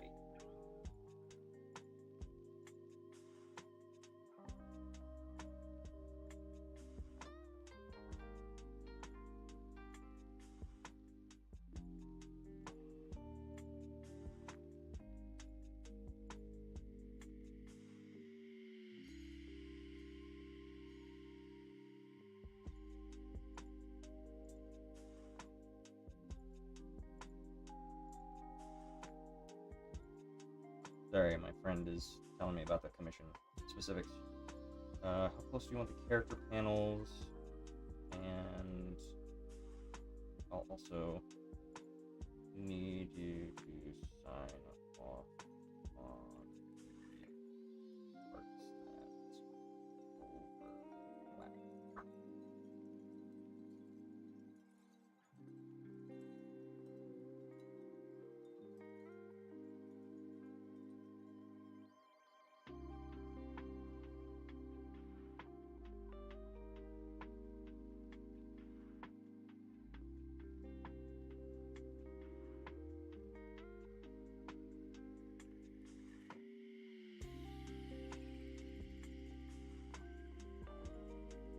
Okay, so I'm going to clean this up, and then we'll do animation. Go all the way out there. I think I'm going to leave them where they're spread-wise, and then I'm just going to start overlapping.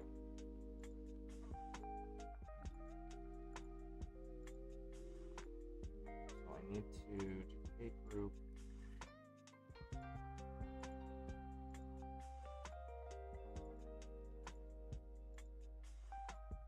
Together.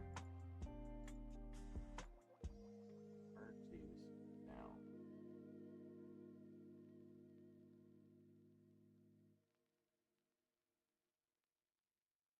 Okay. Now I can just start erasing. Which is sad. So it's just me. Dang, that's unfortunate. Sorry. What is sad that I don't get when I don't eat when I'm drawing when I'm hungry?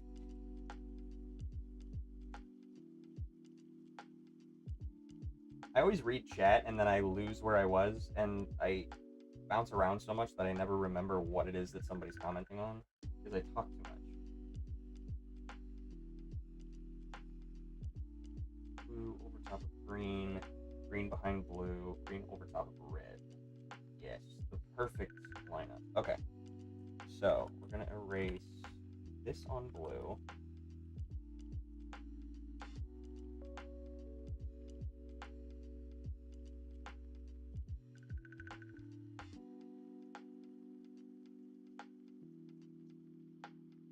Whoa.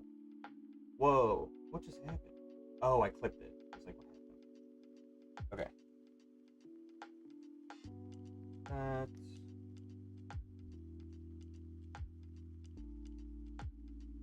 Actually, I'm going to be big brain for a moment. I'm going to just go to each one and delete along that same line.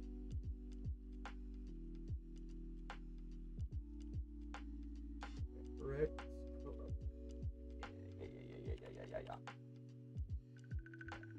Blue, green, delete the red. Oh, who is he? He's so smart.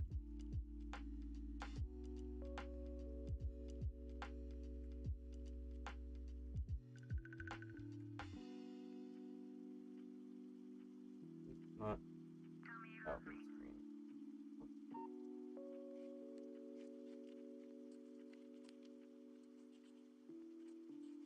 Okay. Make sure I get that bottom part. Yeah.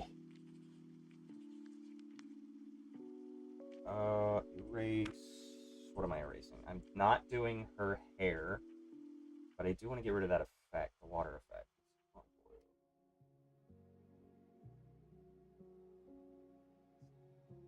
Nope. Shortcuts are failing.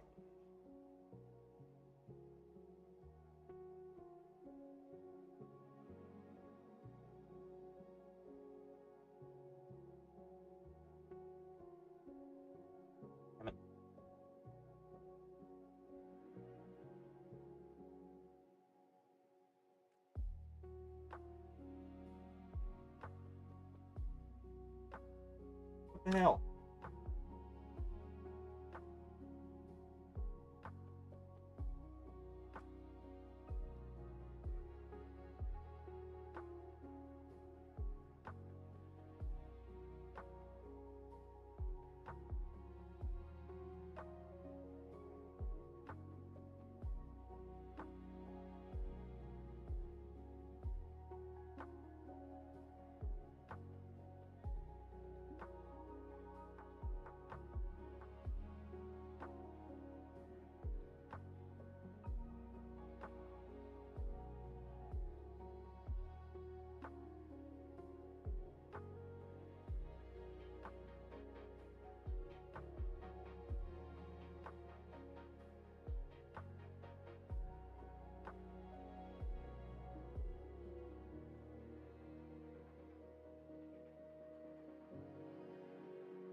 To collapse that with the frame.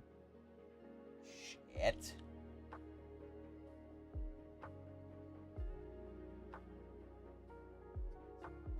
This. That third. It's also not that hard. Let's go back.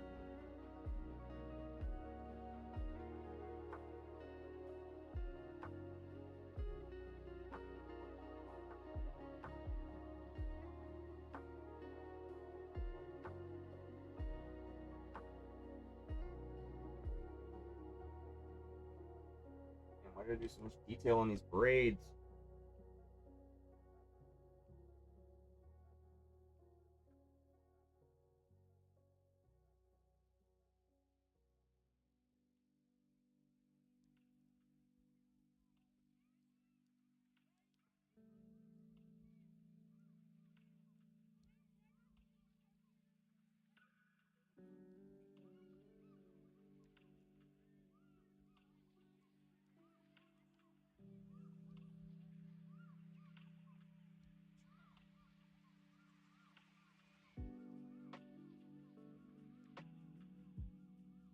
Frame, neato. Oh, I need to do this.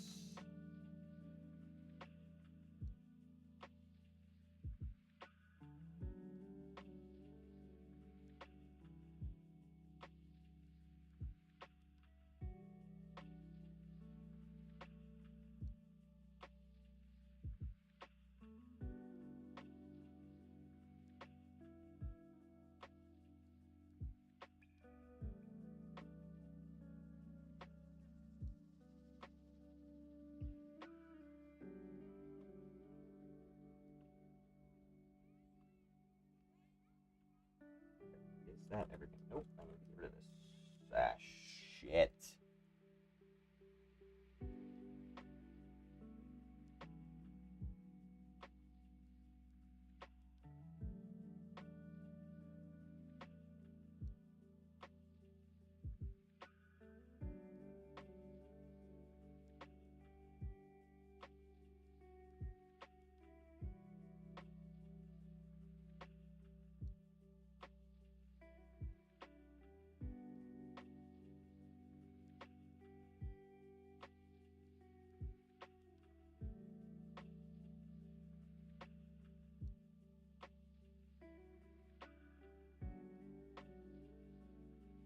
Okay.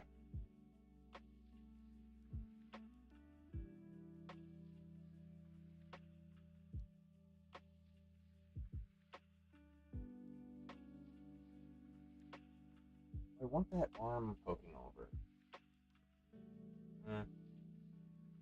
It isn't really.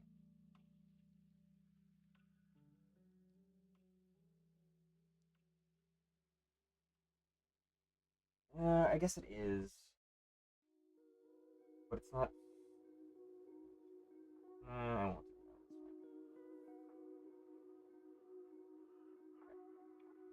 do that. It's fine. Erasing.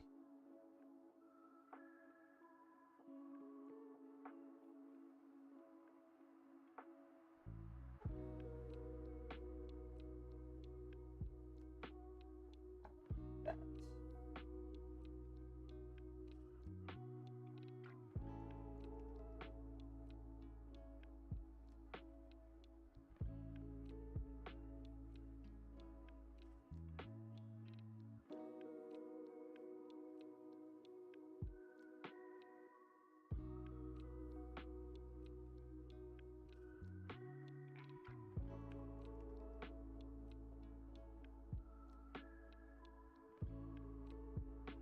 this.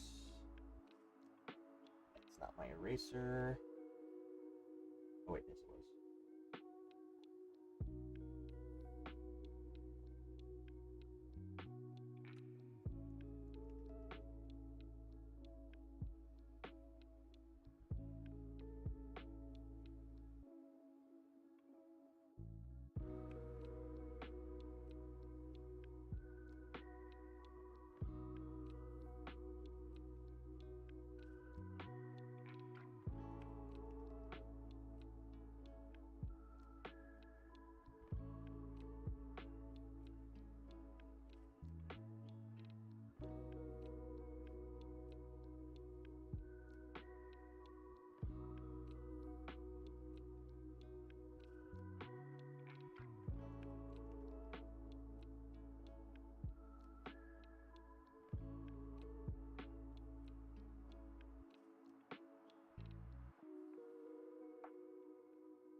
You know what? I'm gonna go back where I did this. Just delete this. I can just delete it. I'm gonna delete it. Because I have this one. Hey, group.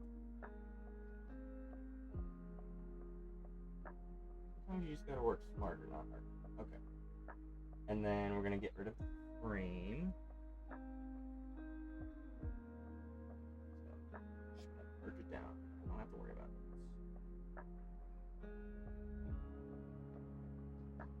Okay, cool.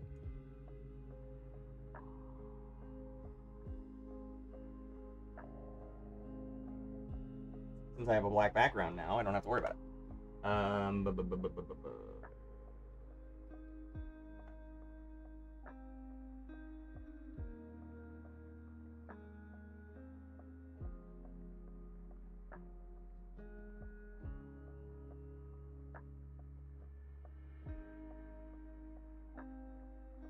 Oh, the smart thing I did got undone.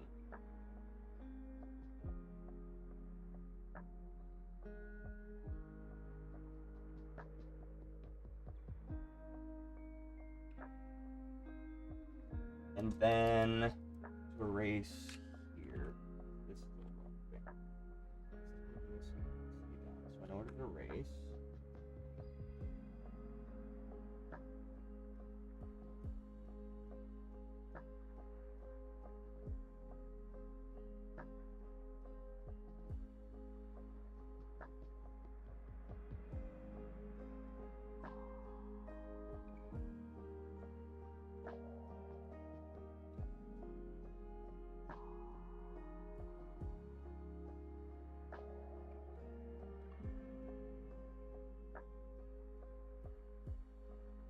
okay.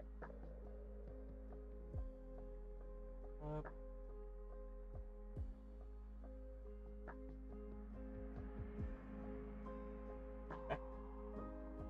And then this is easy enough. We'll actually do that.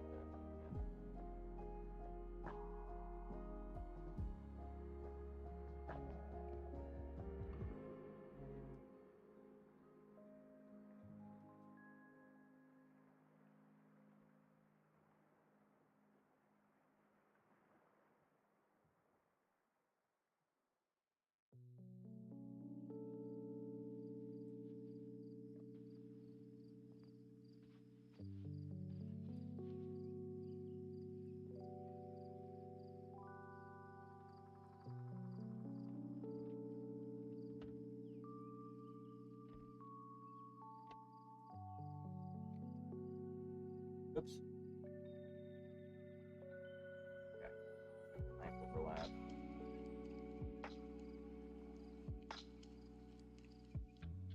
See what it feels. Might be random. Can the braids go?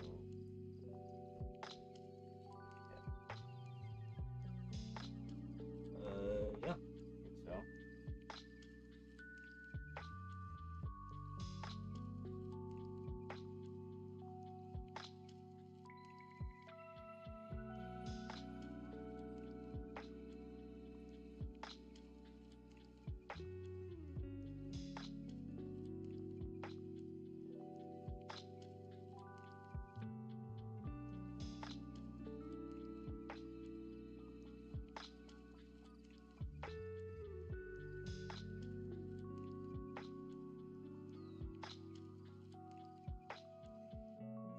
myself to that.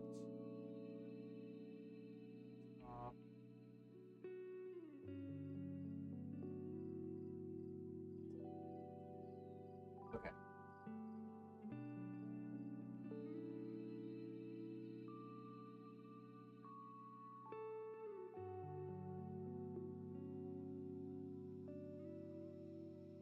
Okay. So what I'm gonna do, I'm gonna duplicate this again. Just gonna isolate the hair.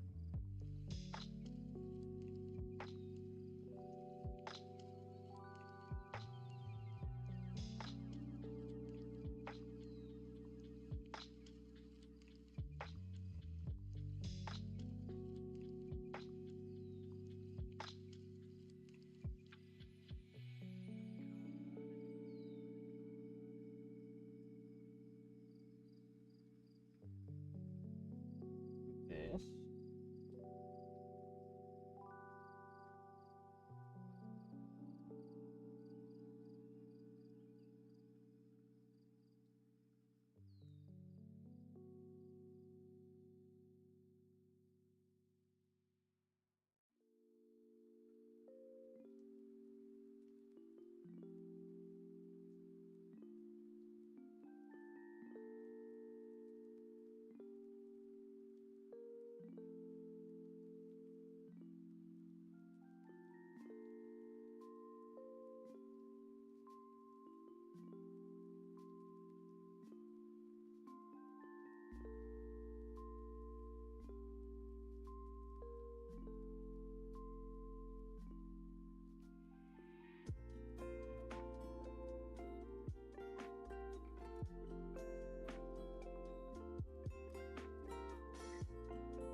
Look at it anymore. He's gonna keep asking me to change stuff. Okay. So now I can go back here. Merge this down. Get rid of the frames. Yeah, I can merge it down. Bring it, the shading is still the same.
Get it from the.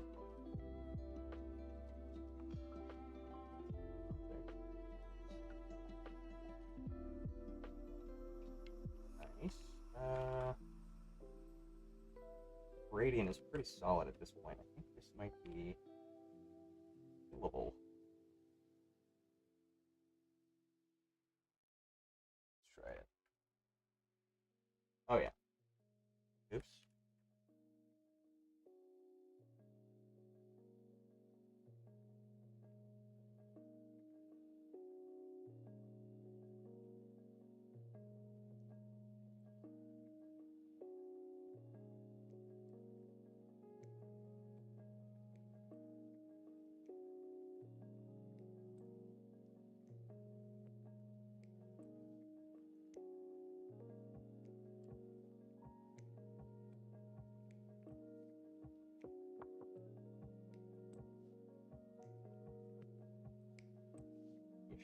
Huh.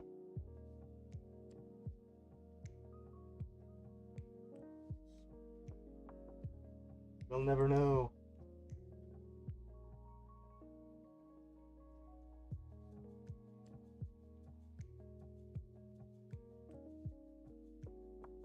You know what I hate about Photoshop is that they got rid of one of my favorite tools in favor of AI, and it pisses me off every time I want to use it because it's fucking useless now. But the content aware fill tool was so useful, and now it is garbage.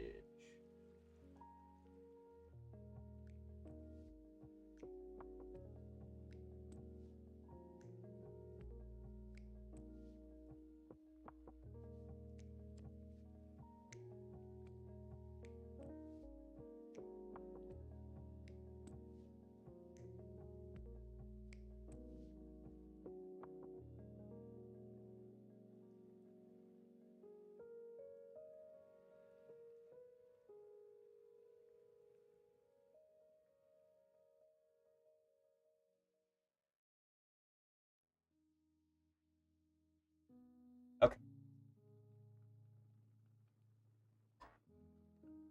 Try this. See what he says.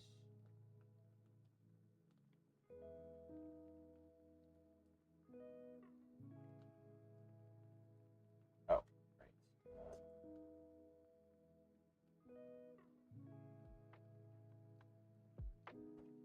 To get rid of those edges. Ah, fuck.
Okay, let's see what he says.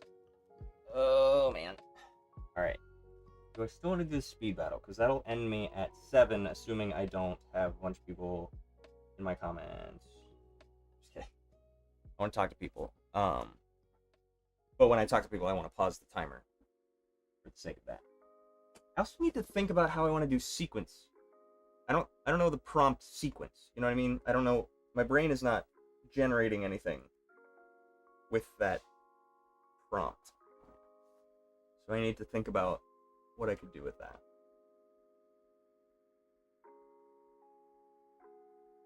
My first thought is Squid Game, where they're falling down the glass tiles, because you have to find the right sequence, you know?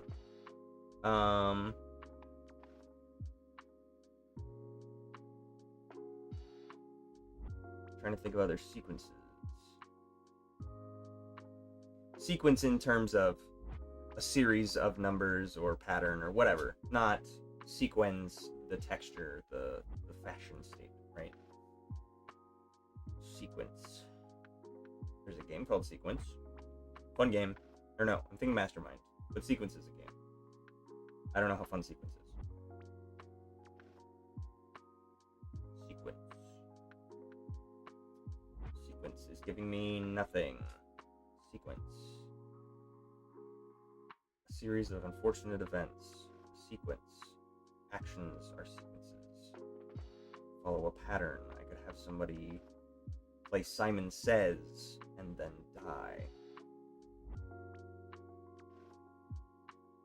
I could have a rhythmic thing happening where a bunch of characters are participating in said sequence and are marching in order. You know, like I'm thinking like a bunch of people who are moving in sequence and they're all just like following a path and then falling off a cliff, and one guy gets out of the sequence and runs away. Could be good. Because then I have a lot of repetition that I can then stagger and multiply, and so there's a lot more. There's the illusion of motion rather than actual motion, right?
Sequence. Sequence. Ooh.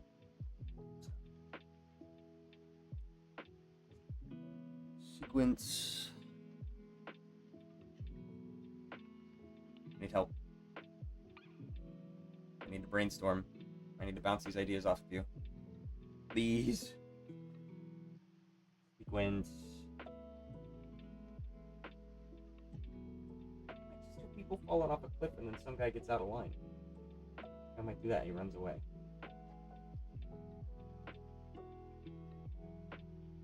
It's not terrible. I'm imagining just a line of people going to a cliff, and the guy, instead of falling off the cliff, like it can even get to he's in the front, you know, and then he gets out of line and like slides down the side and doesn't actually jump. So there's still action involved, right?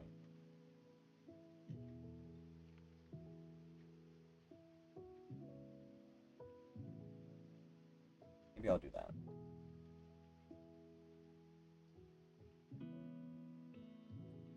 Is anyone still here? I do like that. Okay, cool. Somebody is still here. Thank God. If I was talking to myself, I'd go mad. I also thought about the scene in The Lion King with the hyenas, where they're all marching. They're doing the Nazi march.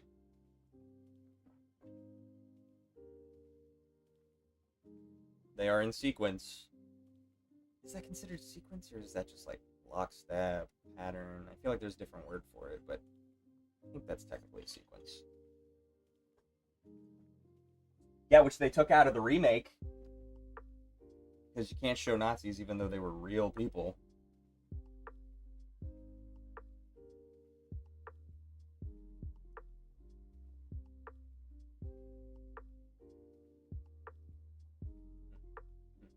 Sorry, I'm waiting for my friend to give me his email so I can send this. Let me merge that down. I'll leave it, just in case he wants me to move it again. I'm gonna save.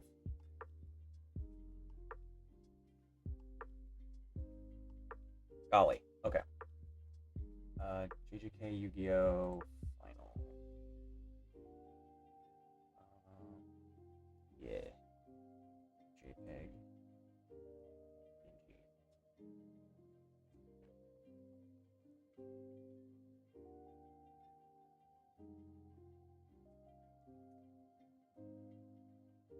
File.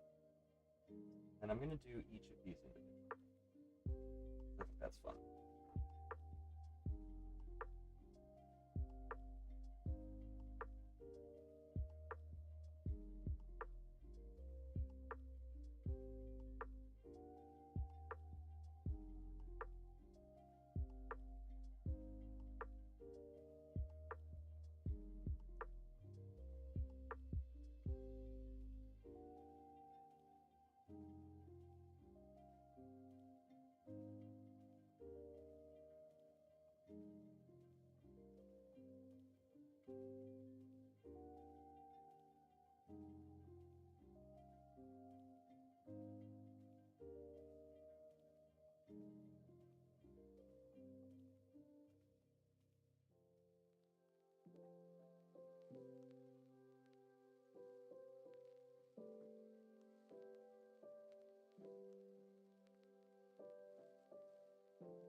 Do the fabric.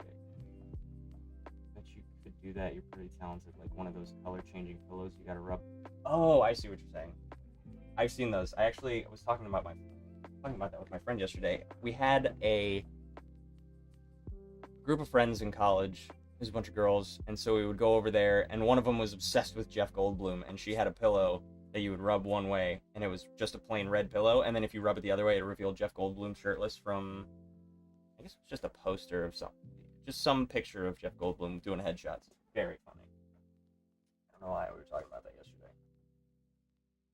Did I just save this? Man, I get distracted easy.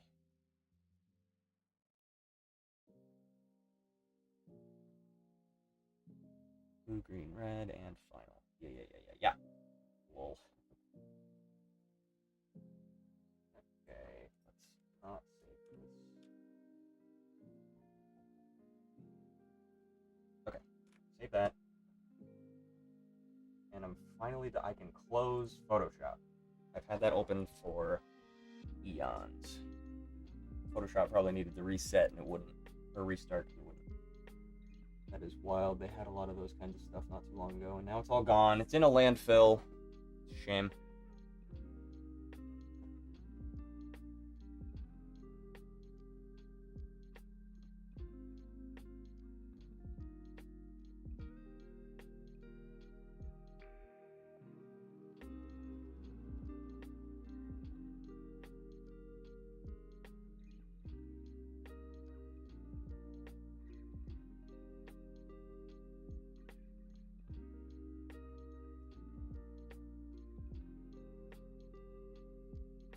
I was making another change, so I might have to do that again. Okay, something I hate about Toon Boom. I don't know if anybody else uses it. Something I hate about Toon Boom is that you can't compress these sound files into one folder. You can't put sound files in a folder, and they take up so much fucking space. And I don't like that it's not perfect. I should be able to control my timeline to the fullest. But nobody asked me.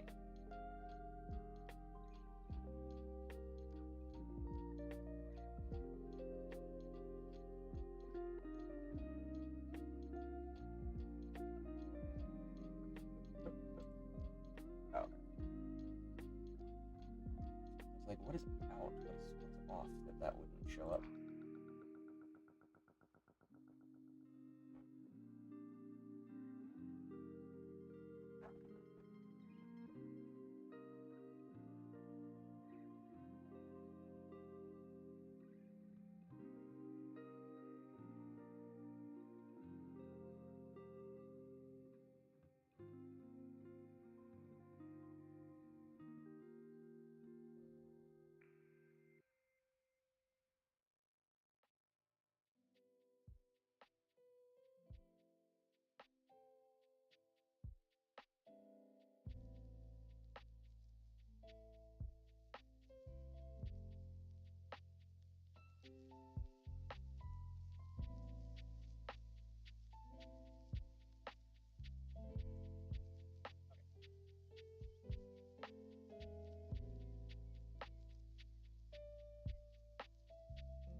Reopening Photoshop, give it a minute.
Green over blue, red over green. Okay, we have that, and then red over.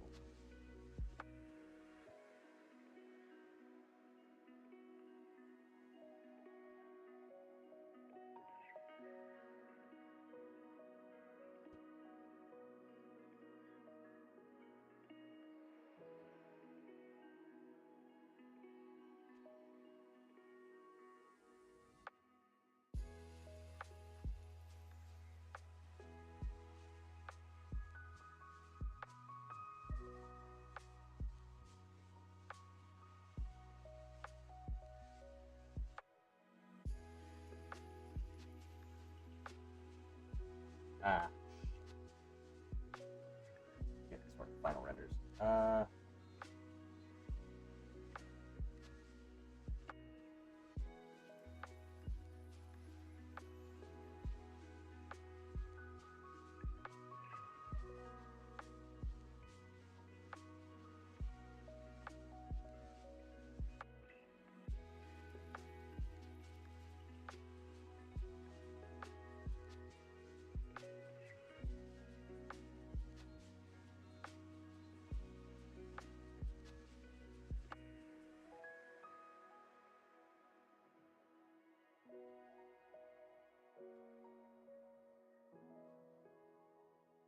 Trying some stuff.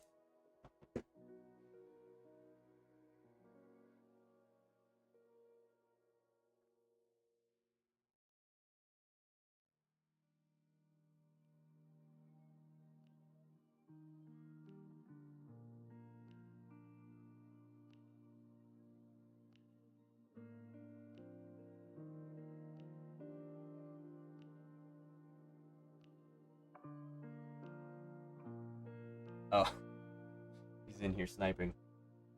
Last minute change, just a little bit.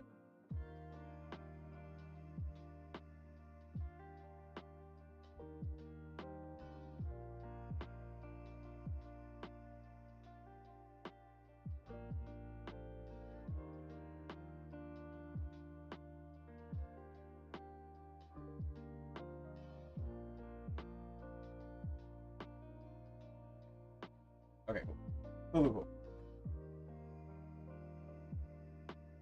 I will render that out as well. I will give you the one that I had last time, but if he's still here.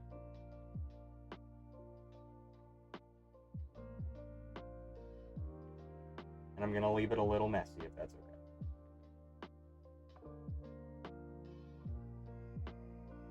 I hate when that happens. I turned off my Microsoft scripting or whatever the fuck does that automatically. It just doesn't listen. It just shows up anytime I use my pen. Okay. Save that.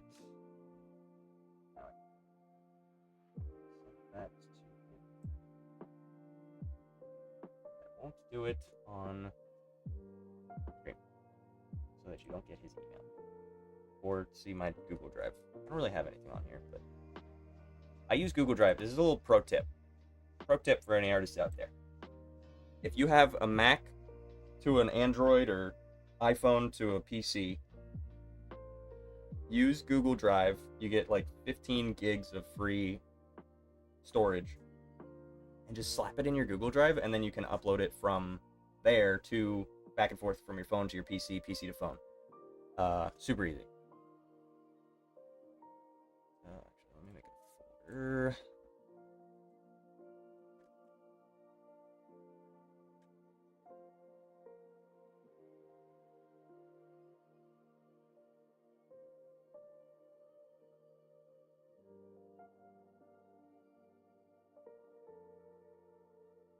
There we go.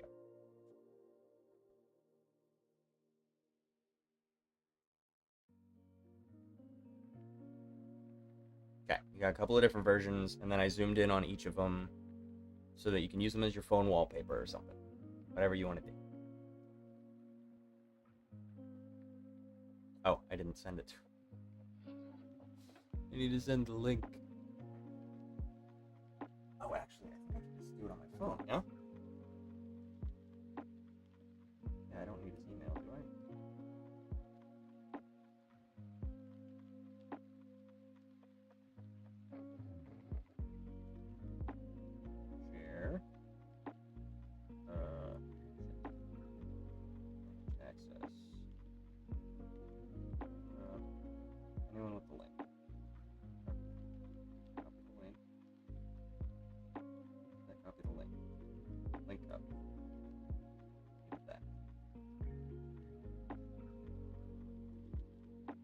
neat.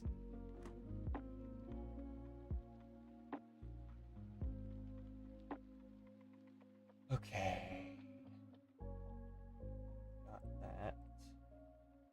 Enough. That's good. I appreciate the work. You can now join the JJK meme thread. Will do. Green is going up immediately. Nice. Oh, I can finally post it too. I've been working on it for so long. I need more content to post. Oh, I found a software that allows me to do screen capture, or I guess brushstroke capture on Photoshop. And I figured out that you can use that, but I never use it. And it's great, but it doesn't work if I don't use it.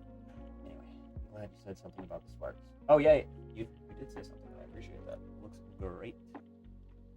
Okay, so if I start my my speed paint now, it will end at 7:30, 2 hours, and I will be willing to pause in there if people want to, chat, say stuff in the chat. My problem being that I don't know that I'm going to look back and forth into the chat too often, so just something to keep in mind. Did I open another page? Yes, I did.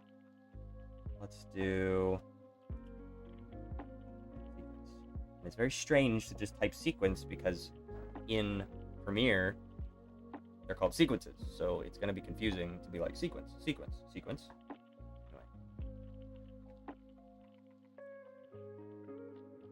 I will ask as many questions as I can think of. I'm not going to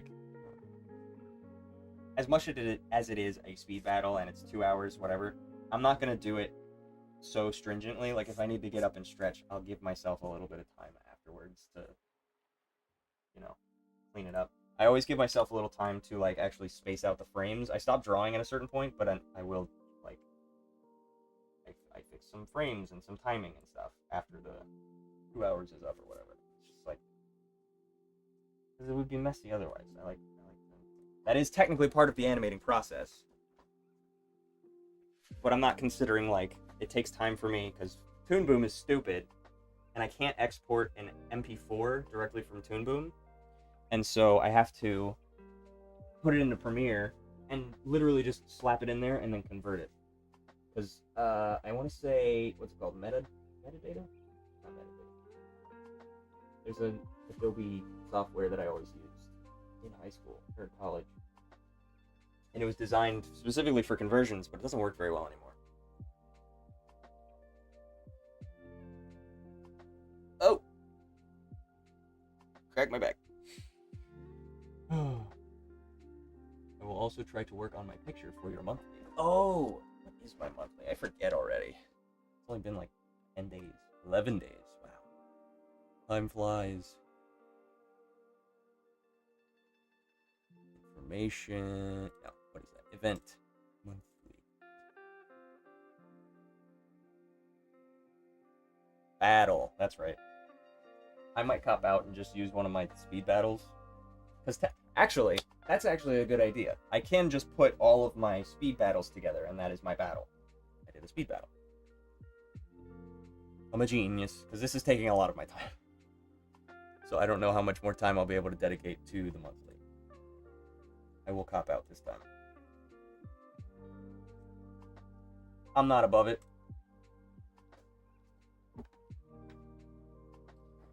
Okay. Oh, I need a timer. Then I need to turn on Do Not Disturb. I'm locking in. Don't bother me. Oh, also I'm putting on my good playlist.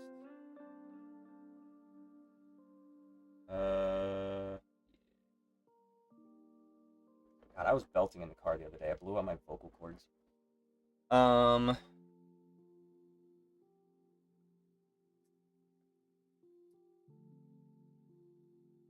Okay, I'm getting in my head.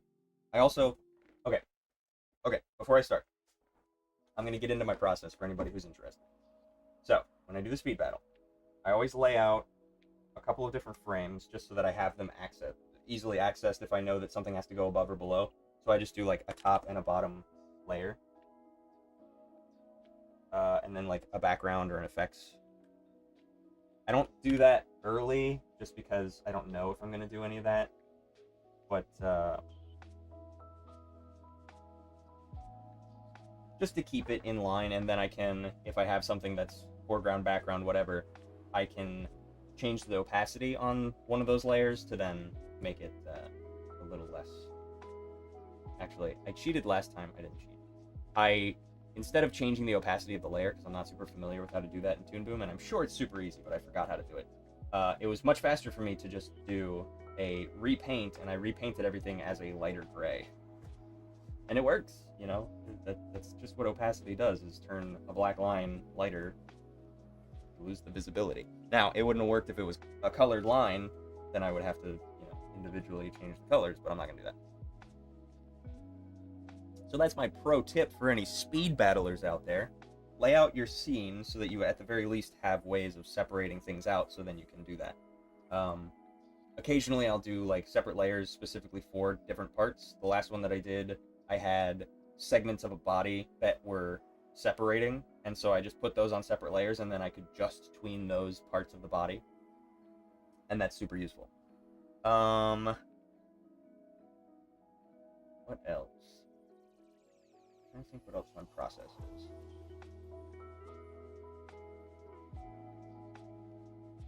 Okay. Oh, Cone's trying to get you to do more animation. Oh no! My lobster too buttery, my steak too juicy.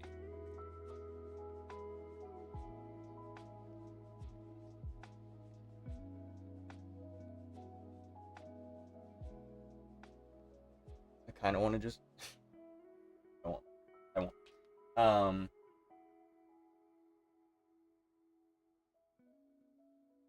I was suggesting crimes is what I was going to do, and I won't do that. At least not on stream. Bullying me with tips and tricks. Darn you, vile villain. Something else. Oh, so yeah, before I start, I usually just, like, in my head, I picture the scene and the sequencing. Funny, I said sequencing. The scenes that will be in the full project. And so I'm imagining, like, essentially I'm thumbnailing before I start. And then I will go in and I will actually keyframe out those thumbnails.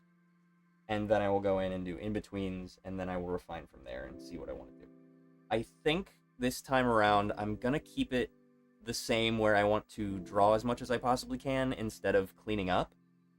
And so I'm gonna go fast with just sketchy drawings rather than, doing hair effects and character whatever. I'm gonna focus on big movements and spacing.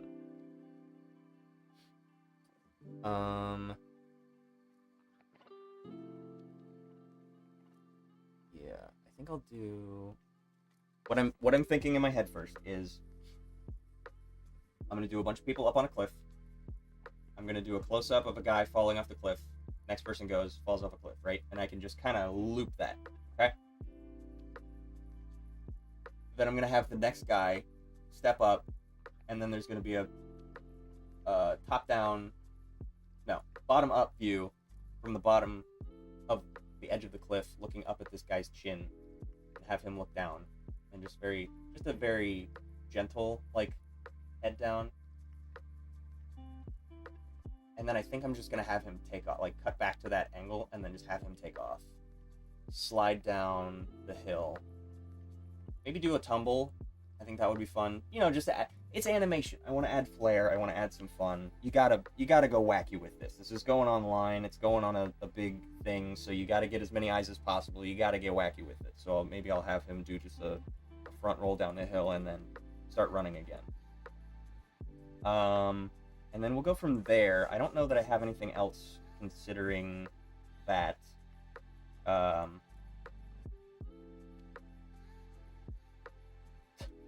You know what? It could be funny if I have him run and then nobody else goes off the cliff, and then I can just stack his animation like 10 different times, just staggered a little bit, so then they're all tumbling on different frames or on different layers.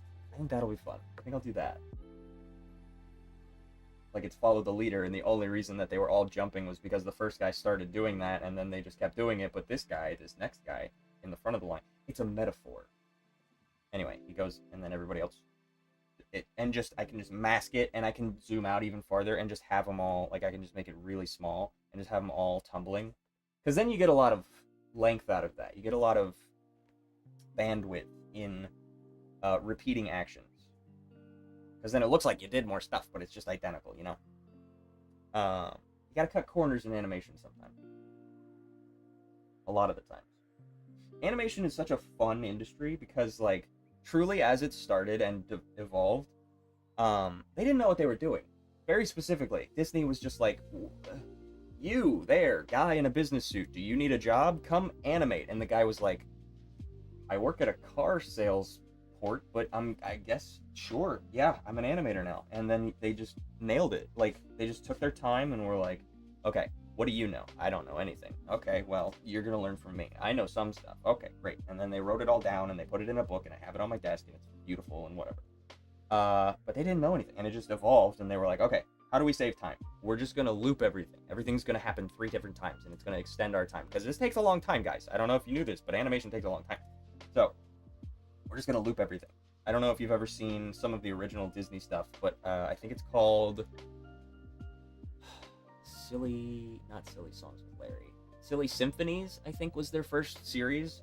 And there was one called, I don't think it's called Spooky Scary Skeletons, but it is skeletons in a graveyard. And they're all just dicking around. And I've seen that video synced up with the song Spooky Scary Skeletons, and then I have a dubstep version of Spooky Scary Skeletons, which fucking rips. So I think that's why I'm conflating the two. But it's a bunch of skeletons, and every action that they do more than once. And that's a really good way to cut corners. I did that with Pikachu breakdancing. Usually every iteration around has several different spins, you know, in the cycle. And then I would interlace that with, like, clean in-betweens into the next transition. And that, like, that illusion really does sell the animation a lot better than if I were to just do it one time through. But yeah. Hey, what's up? Welcome in. You are just in time for me to start on my speed battle. Okay. Okay, I'm gonna do it. I'm gonna do a flip. I always do that when I think of when I'm getting started with something. I think of Cinnamon Bun cracking his skull open at the beginning of Adventure Time. Everybody look, I'm gonna do a flip. Oh no! He cracks his skull and breaks the tower. It's funny as fuck. Okay, I have 2 hours. I will start. And I'm gonna preface this. If people are chatting, I don't want you to think that I'm not talking to you. I just go nonverbal when I start animating, because this is a speed battle, so I'm trying to go quick. I will try and look up. If there's a bigger conversation happening that you guys want me to address, I will talk to you in the comments. And I will pause the timer. Sound good? So nobody thinks that I'm cheating. Cool. Okay, here we go. Starting. Nope, wrong tool. Okay, so in my head, I have this play. Yeah, autosave, that's good. Okay. Be dramatic. Big fun. Should have put this on the background. Hold on.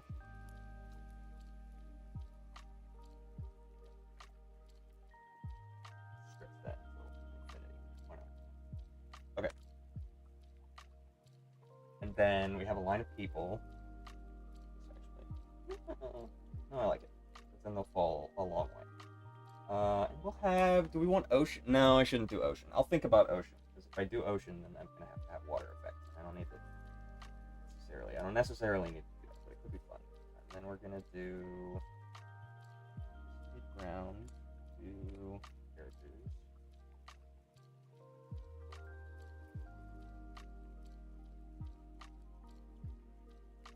Just gonna animate one guy.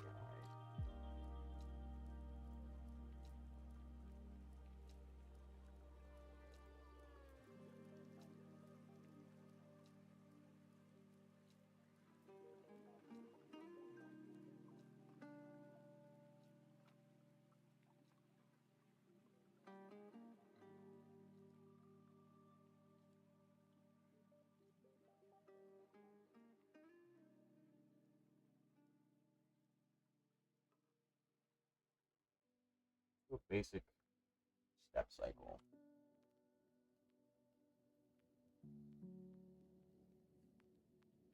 Let's see if I remember how to do a walk cycle.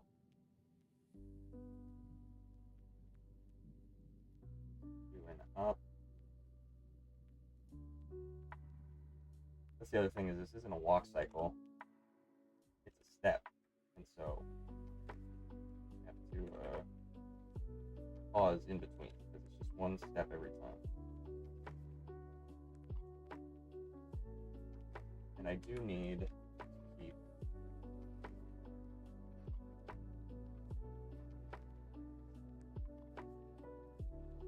okay. So I need a guy who's stepping and staying, because I'm gonna iterate that several times. Copy that over and do it like 100 times. And then I'm going to have a guy who's falling, right? I'm gonna have to animate this twice technically. I wonder what we are drawing today. I am drawing a guy. The theme is sequence. Sorry, I don't know if we're good with that. The theme is sequence, and so the idea that I had was to do a sequence of people jumping off this cliff,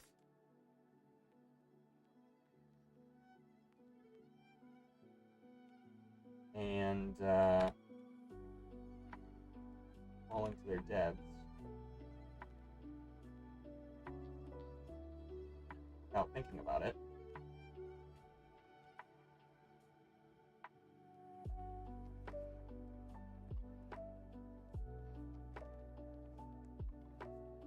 In a long sequence. And then one guy breaks the sequence and runs away.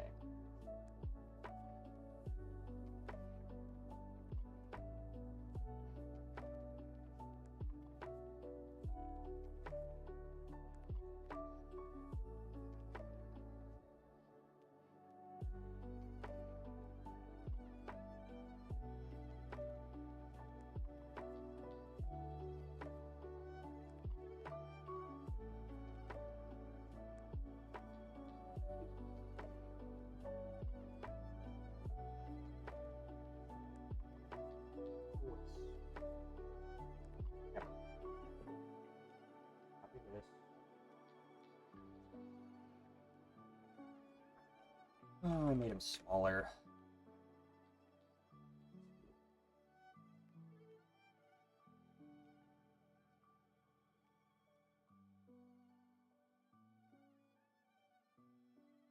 You know what? Take it back.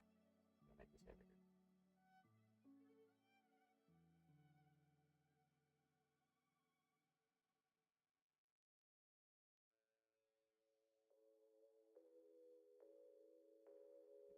Bigger is step the wrong way. Hold on.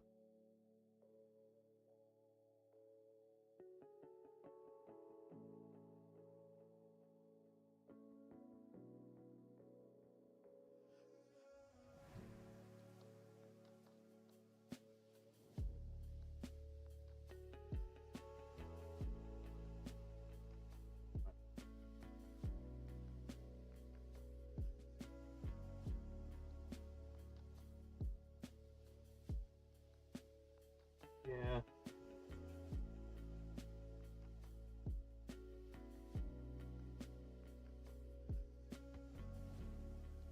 Sorry, I'm taking longer on this because I want to make sure that characters that I use, since I'm using them several times, make sure that the actual animation looks good. It's going to be iterated on. Okay, so we've got my step. And then I'm just going to do this a couple of times. And now I need a guy who's going to fall. So regular step.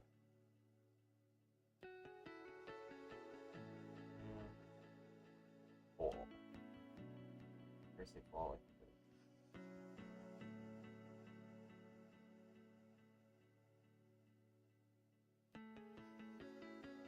So we can start with these three. We're consolidating.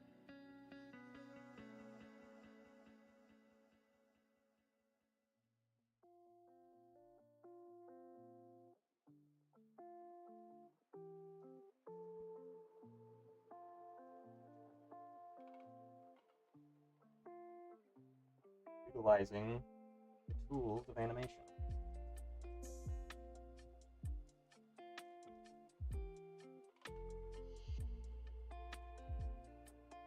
And at that point, he's off the cliff, so, you know.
I haven't reached the terminal.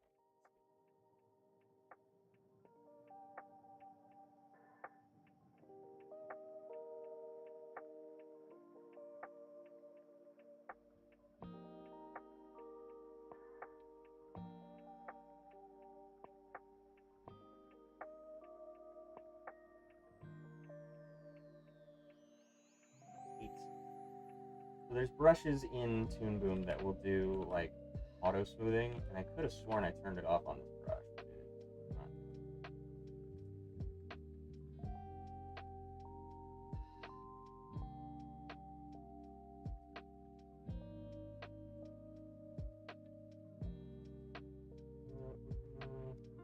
Nah. Okay. Let's see. Do this on 12s. Classic walk cycle is usually on 2s, 4 frames per step, 3 frames per step. Depends. 12 frames? I don't know. Anyway, let's see what happens.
I'll multiply that later.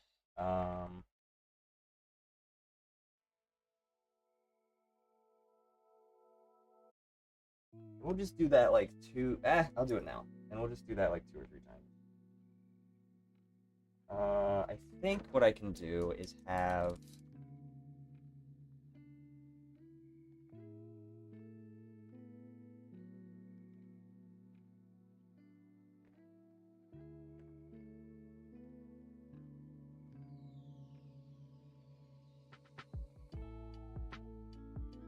eat this if I have them step into each other.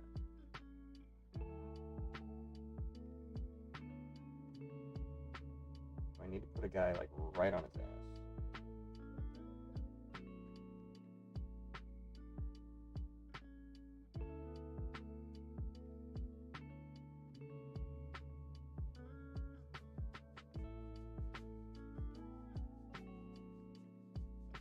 an easier way to do this. Just duplicate the layers.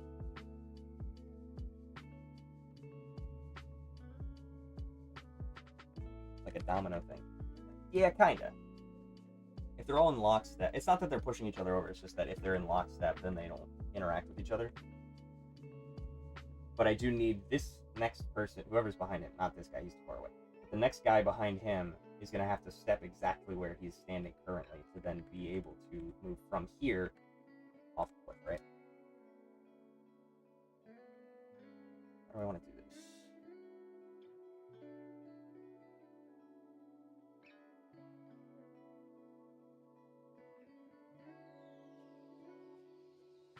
Okay.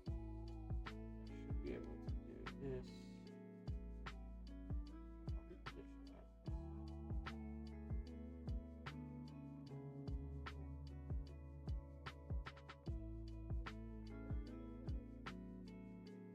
Yeah, so if I put one more guy, duplicate this again. Oops, wrong thing.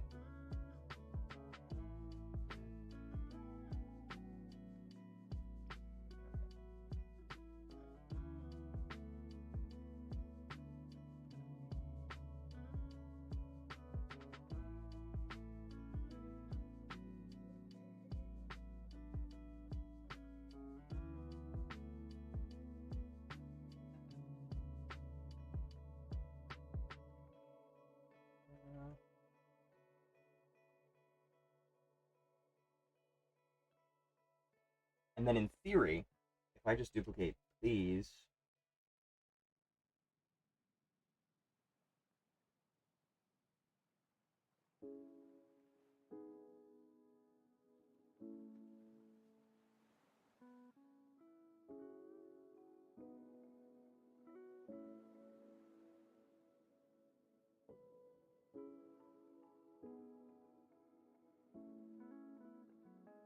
I thought I could move more than that at a time.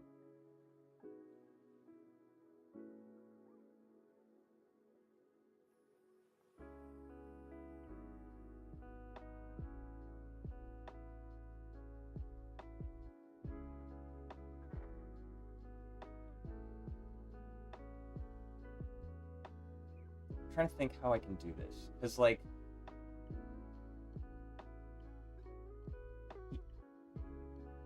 yeah, I guess in theory, if I have somebody come up from off screen, I can just loop the cycle and they will take place. That's what I think I was struggling with.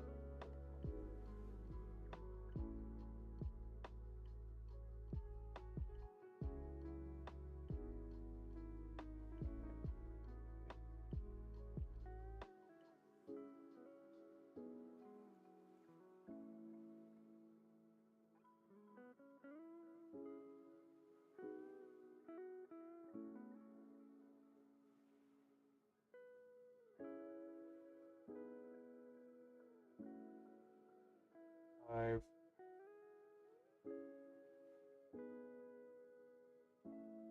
I guess I do kind of need to get this done so that there is the implication of a sequence, right? Because otherwise,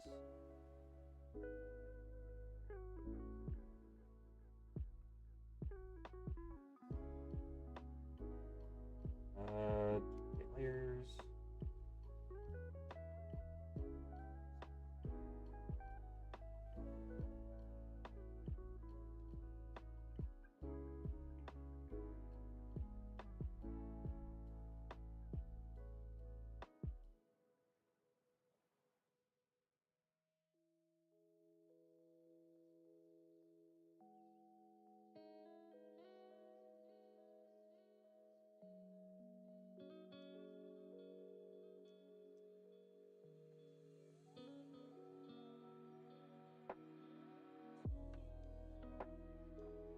Earlier I said I don't usually get hungry while I'm drawing, but for whatever reason I am.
Almost done.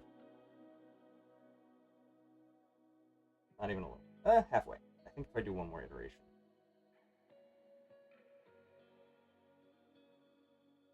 I'm gonna put these in a group, and they're not.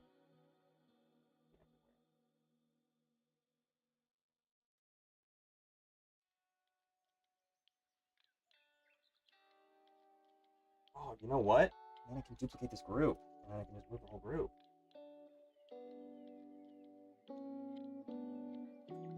Right? Can't I? Am I correct? Am I wrong? You're gonna look at me and tell me I'm wrong? I'm down in a bubble, Doug.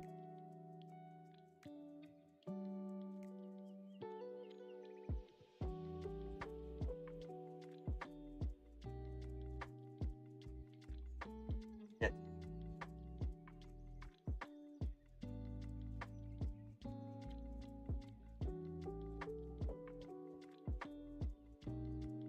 Okay, I did a few too many, but that's okay. nobody will know.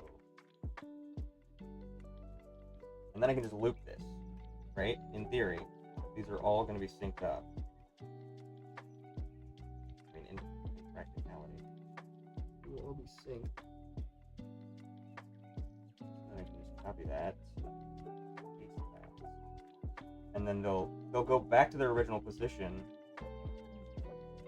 but you won't know it, right? Hold on.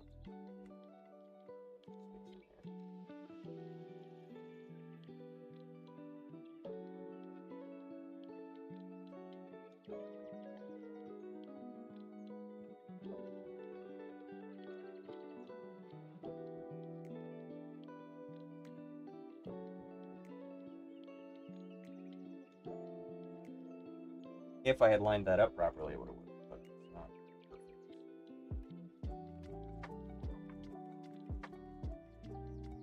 Okay, hold on.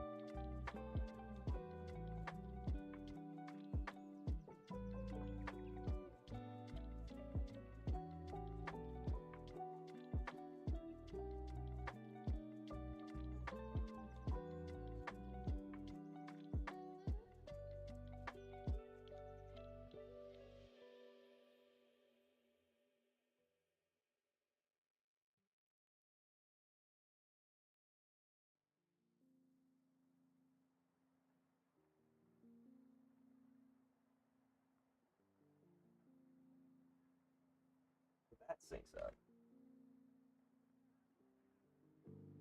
It's not terrible. I don't hate it. For the sake of whatever it is, you know? We'll do it twice.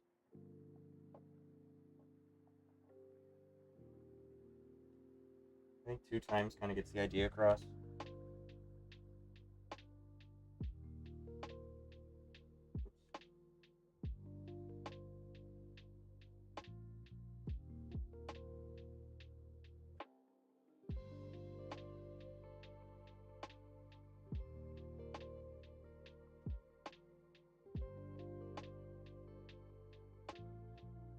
Who do I have? 1, 2, 3, 4, 5, 6. 1, 2, 3, 4, 5, 6. Okay. Here.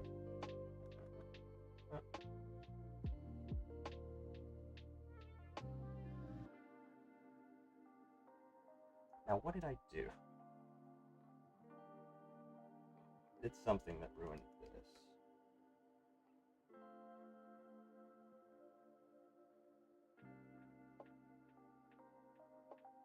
Ah, that's all.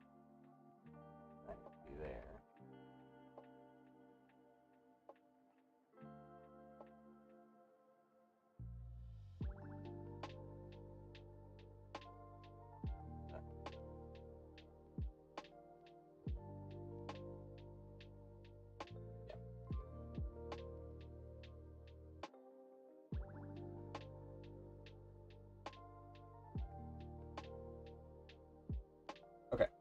So that's that sequence essentially done, or that scene essentially done. In that, what happened to my eyes? My eyes, my brand. There we go. Sorry, I was zooming in and my VTuber got frazzled.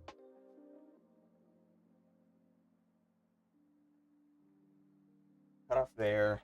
We'll go to the next guy. Which time do I have? Oh, that was almost 20 minutes. Good lord. We will put this background out.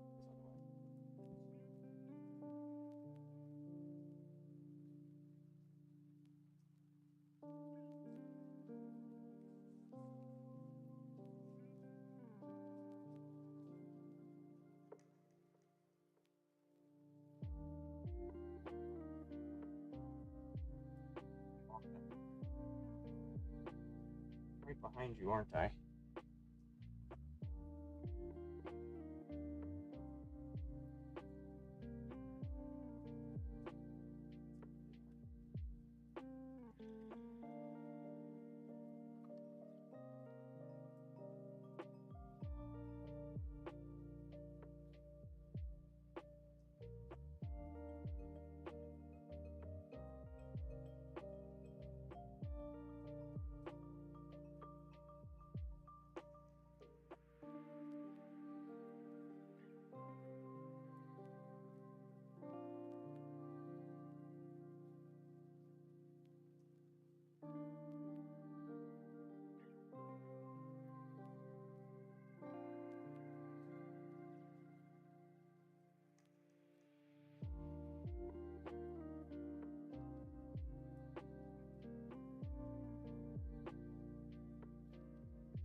This for a couple. And we'll do a look down.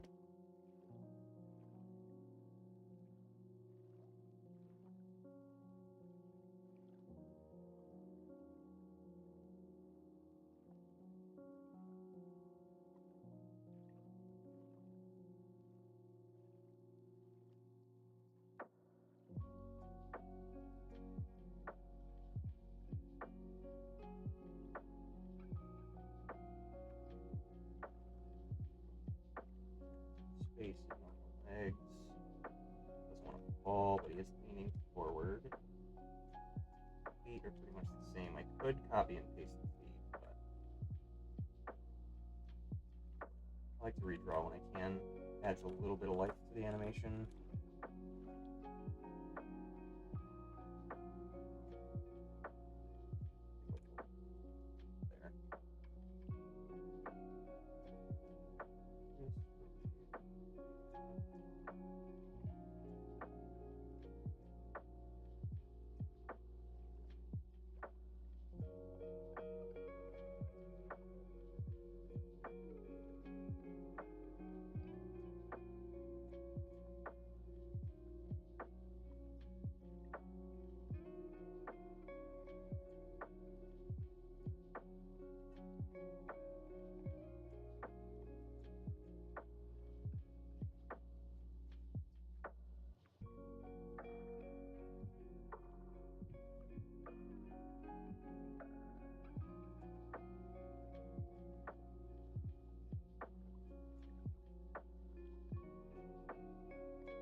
He was, bottom up.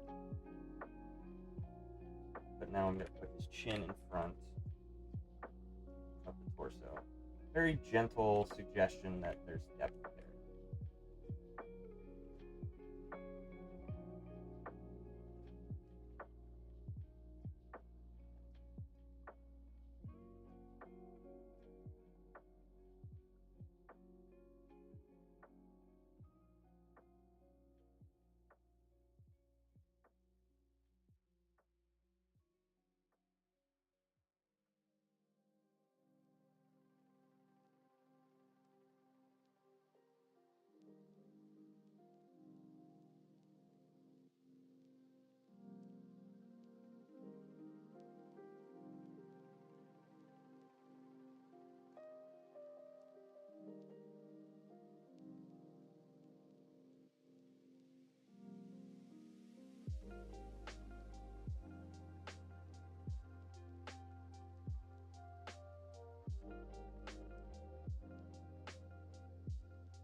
just do a settle and kind of hold there. Redraw what I had a little bit lower, essentially. Oh, I forgot I had to. That's what was throwing me off. I had 2 layers of onions. That to me sometimes. I don't know why it defaults to that, because I never.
And I think I'm gonna do. How much time do I have?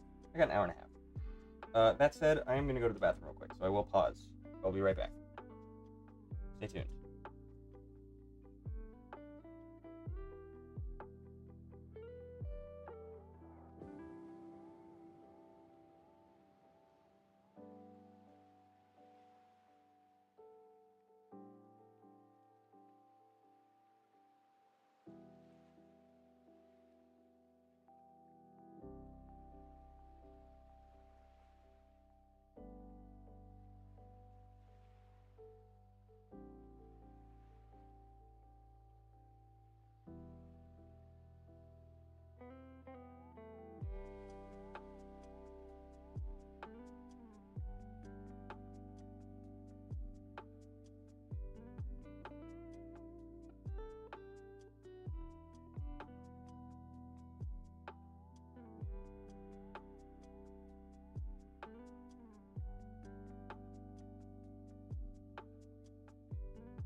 shout out as always.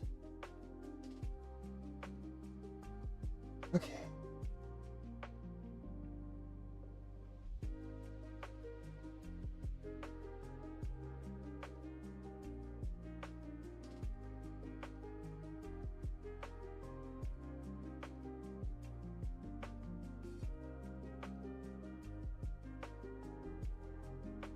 Alright, timer is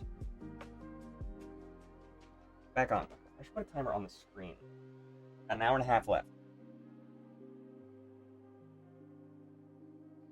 Look how much I've gotten done. Look at, when you multiply frames, when you do a bunch of like puppet warping and shit, you do a lot of multiplicity. I got 50 frames in half an hour. Right?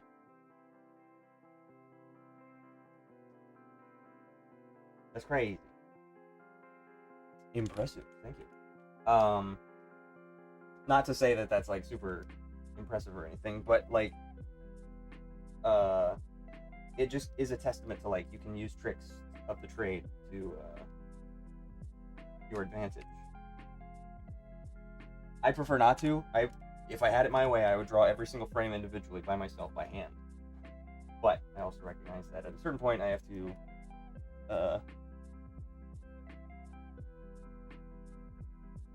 let other people participate in that. I just have a hard time letting go of stuff, I think. Letting other people manipulate my works. But I'm gonna have to let that happen if I start directing things, if I start working in a studio,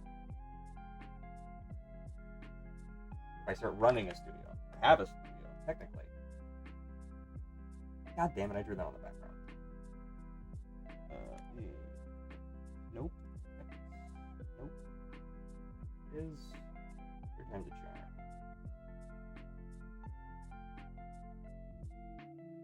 I'm gonna look over his shoulder. And I don't know if you noticed this, but I kind of left it, I don't know, if crossing the line, you know, where you do like the A and B. He's still not crossed the line. This is still technically, like, even though it's straight on, it's not on the other side of him. But this is the back of his head. The back of his head. So I'm going to have him turn this way, so he's still following A and B. For anybody out there. That's an important part of animation, and film in general, is crossing the line and when to do it.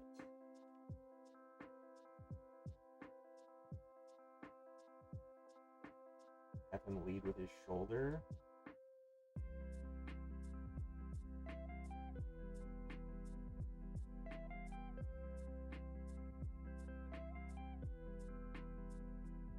Kind of over-exaggerate this head turn.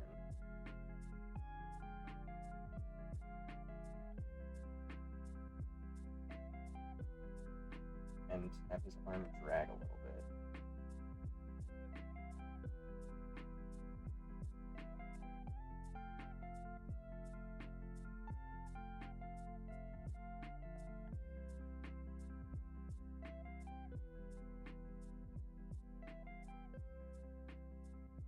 Scoping out the scene, trying to see when he's got an opening, make a break for it.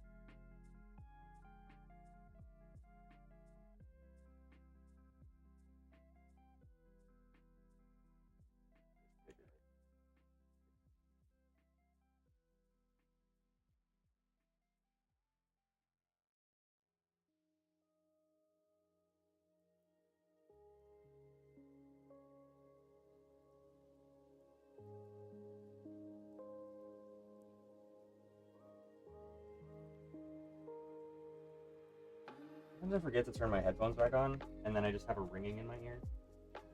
That whole time I did not have music going. This is supposed to be my locked-in music. It's not been locked in.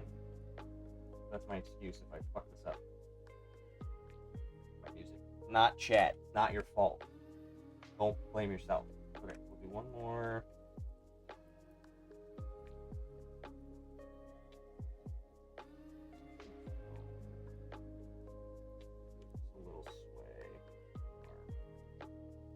I will actually just copy this. I don't want this torso to remain.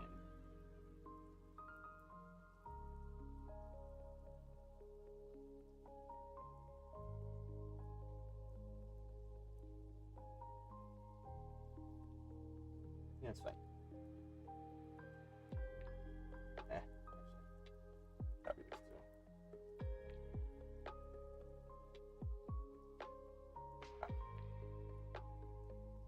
Hold there for a few, and then we're gonna get into the action, and that's gonna be what takes me forever.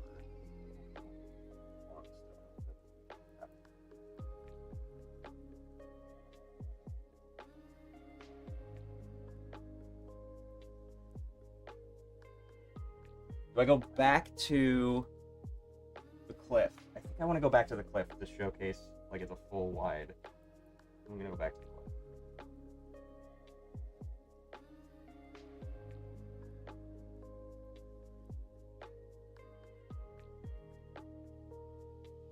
And then we're just gonna copy first frame of everything.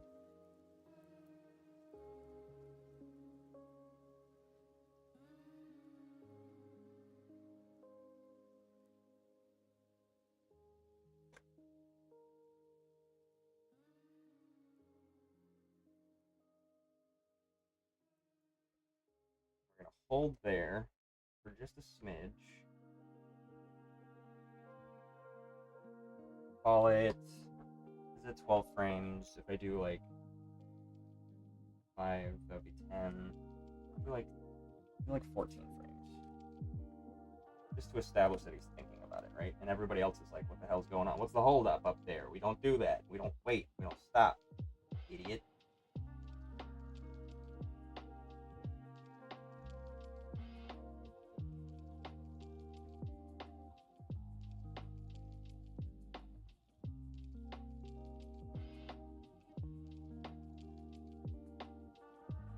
Actually, all of these should be extended out to here as well, shouldn't they? So they're gonna be there for a while. That one won't be. Do a little anticipation.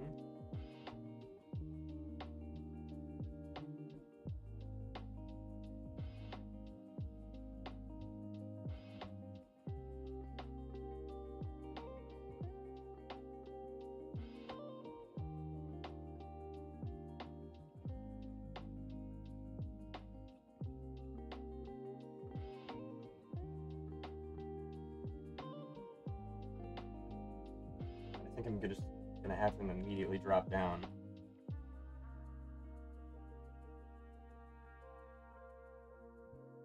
Pivot foot on his ankle. Gotta get the pivot points correct.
Now that I'm thinking about it, I don't know how I want to do all the guys running. I think I might just do a cutaway where he's falling and then have all of them, and then I can just focus on his fall. I've only got an hour and 20 minutes left, so I'll probably just animate him falling really in depth, and then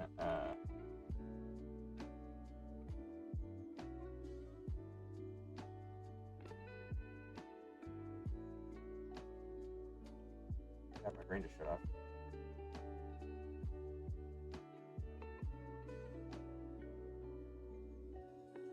Just go in depth with him falling, and then I can just sync that up. Right, I can duplicate that several times. Probably only like 10 instead of the full 30 or however many guys I have in this line.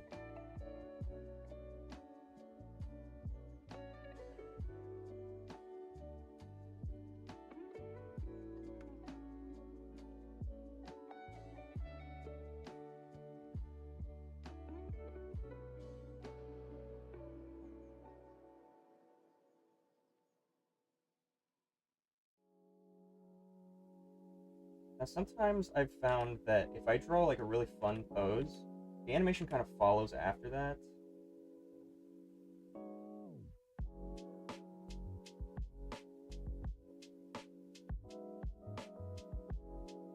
So I've started trying to do that, where I just draw a good pose first, and then the rest kind of follows from there.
Ever since Sonic,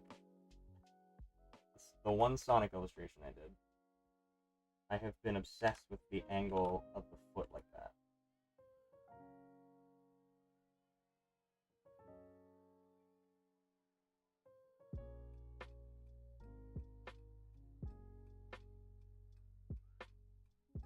It looks nice. That's all I'm gonna say. It looks nice. Or like skids, and then he's gonna slide.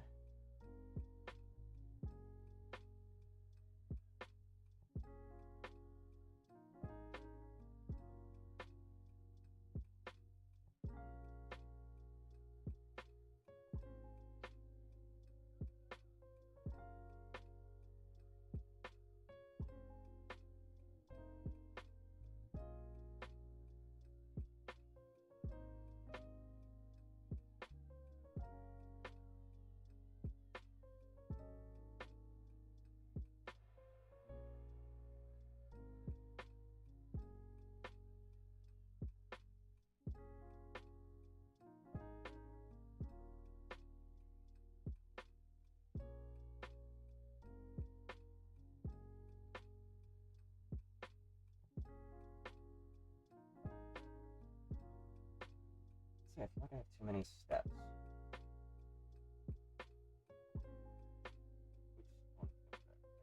Other way. I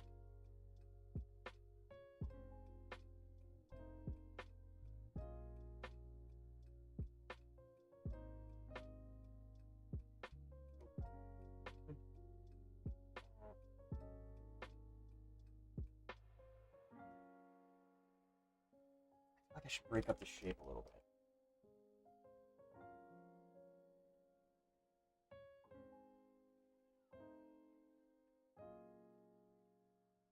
You know what? I think I'm just gonna space it out more.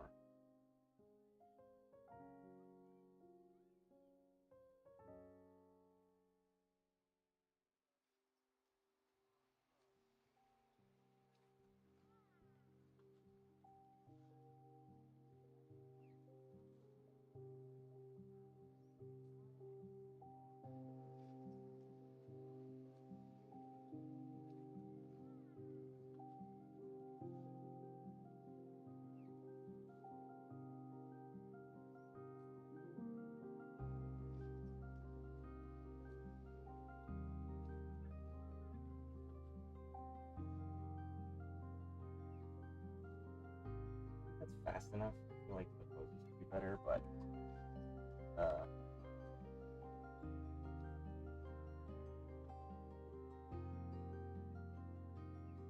God, I'm hungry. Could go eat, but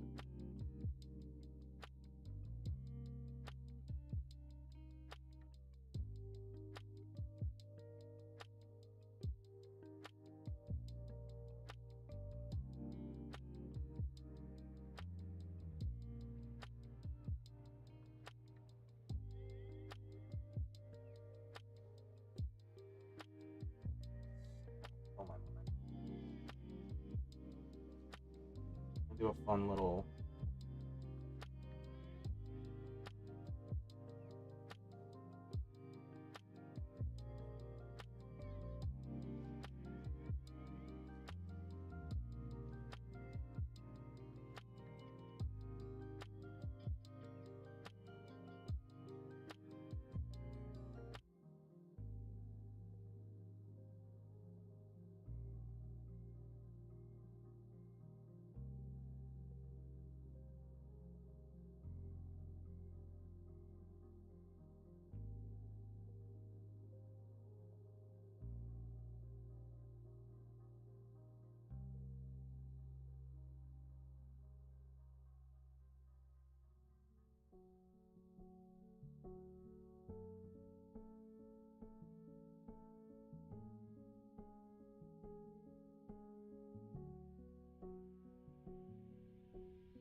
Get them off screen, just so then it makes more sense feasibly.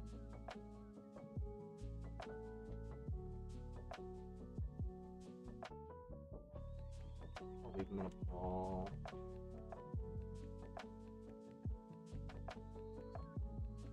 Eek, thank you. He is on a peak. Oh, enough. What time do we have? We have 1 hour, 10 minutes.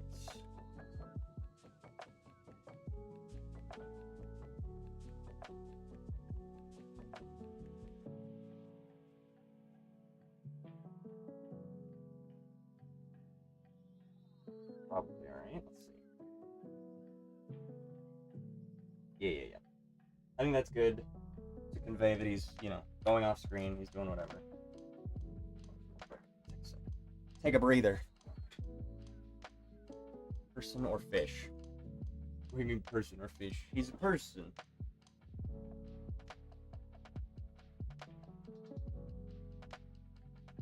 Oh. Does it not look like a person?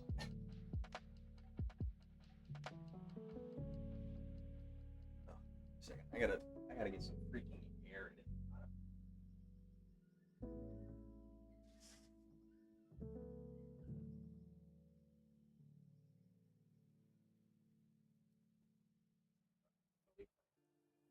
Data up. What is that? He's rolling around at the speed of sound. Sonic the Hedgehog. It's not Sonic. Here, I'll play it from the beginning.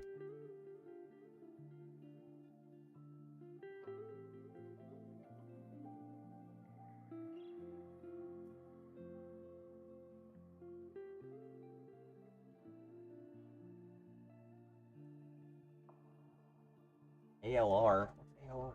You don't believe me? ALR, is that alright? I'm so old, I don't know what any of this shorthand is. Ooh.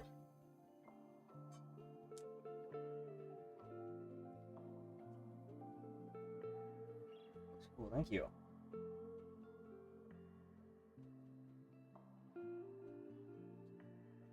Got an hour and some. Can't even animate better. Okay. I wasn't asking you to prove yourself. You're allowed to judge it. I just wasn't sure what you meant. Alright. Oh, I forgot to turn on my timer. Okay. Timer's back on. 1 minute. Nope, sorry. 1 hour, 11 minutes. Should have put the timer on the screen, but... how long... Honestly, I think...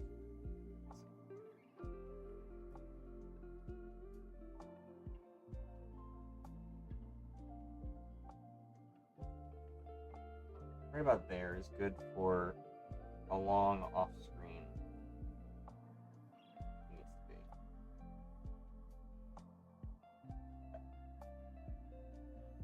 12-ish frames. And then we will do background again. And I think I'm just gonna do like 5 sets of speed lines.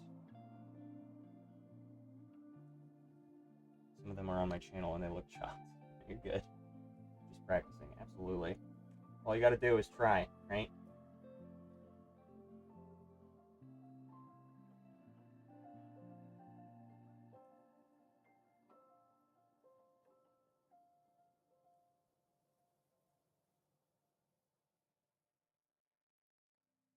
Okay, let's do a couple of...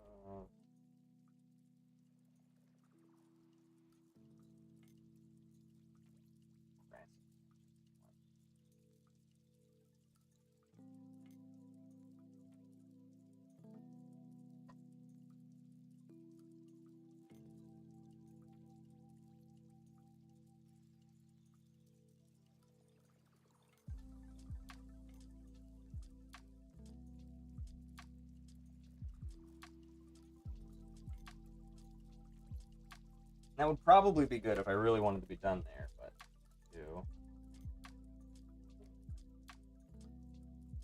probably do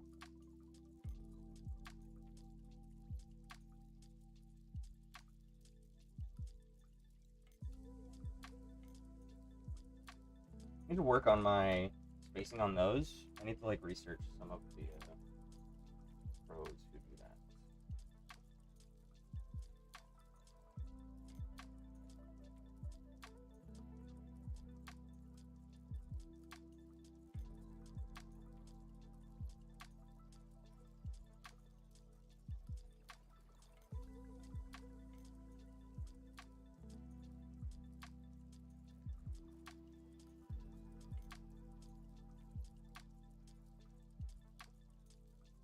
That for a while. That looks.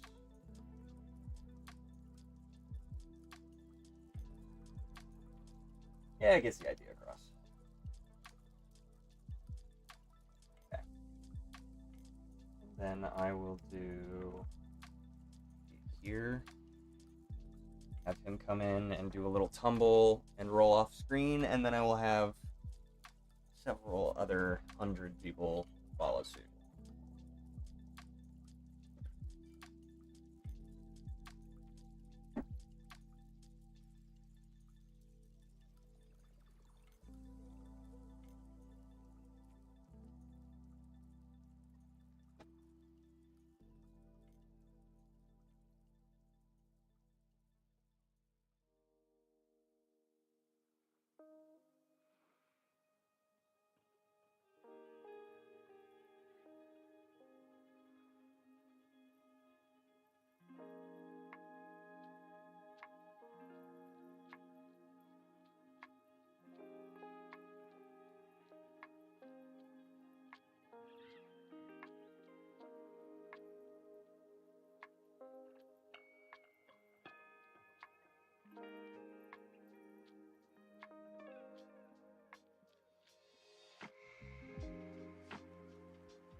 50 minutes.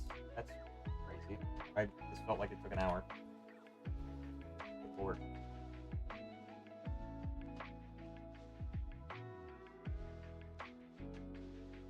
Alright, I don't know what I've done in the last 20 minutes, maybe?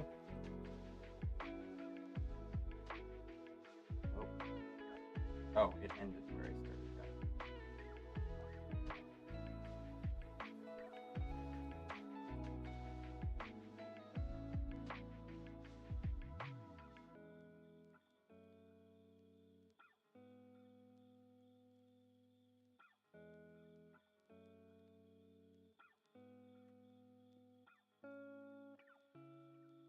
I'll just have him run off screen, and then I'll duplicate that over, and then we'll see.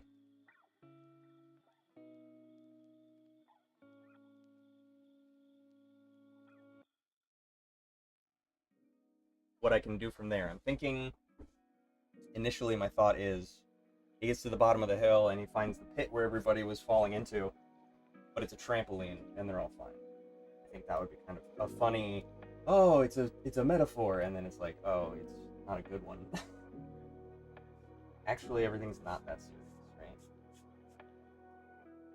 And it can save me from the YouTube censorship.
Just realized he's running with his left arm and left leg leading. I believe you're alternate.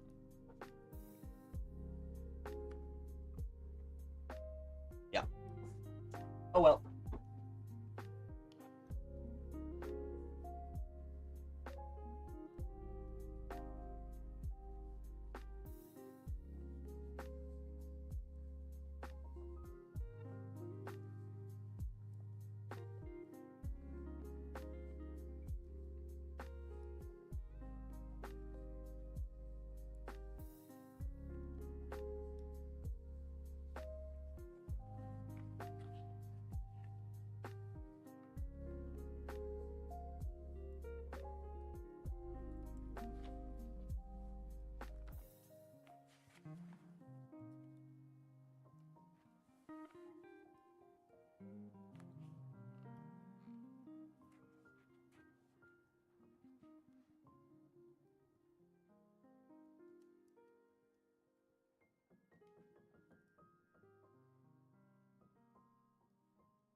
53 minutes.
Getting a spam call, but my ringer is Green Hill Zone, so I don't mind.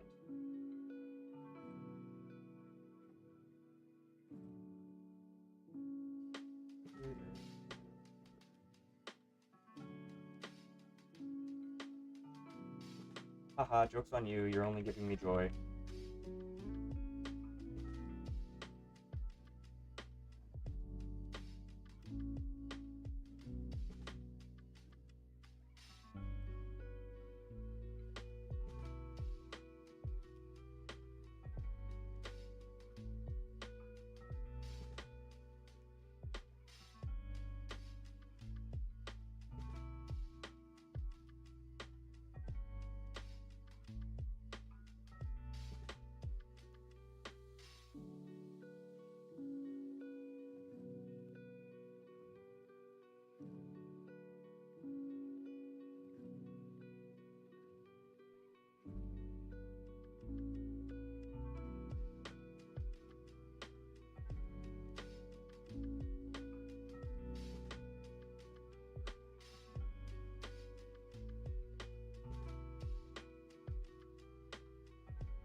it.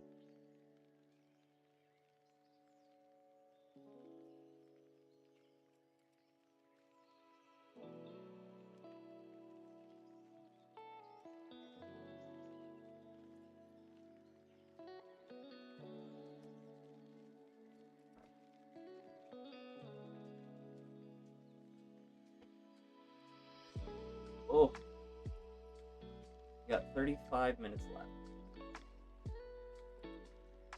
And I'm sweating. Ugh.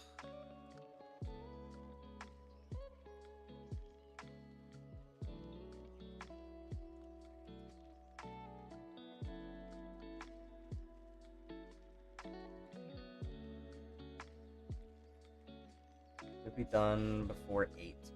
I don't take any more breaks. Oops, I didn't pause my timer. Well, I'll definitely be done before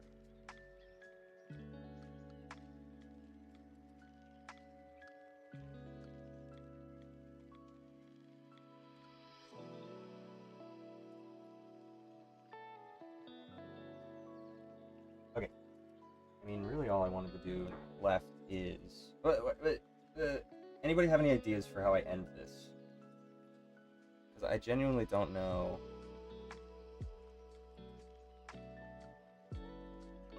what I do after this.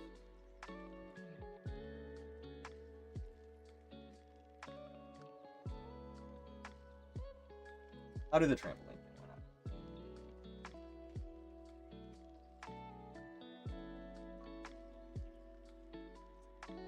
I will do this like 3 times maybe? 3 times?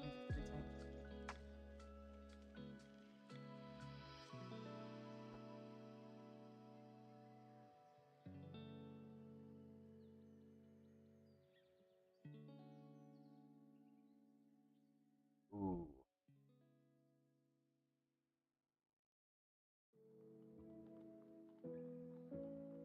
I hadn't considered is that this is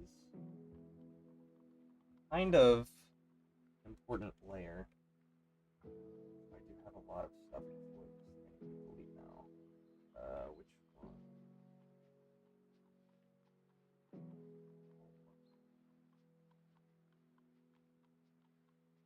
Doesn't matter, they're all the same. Oh no, fall. There we go. Okay, so everything is a number.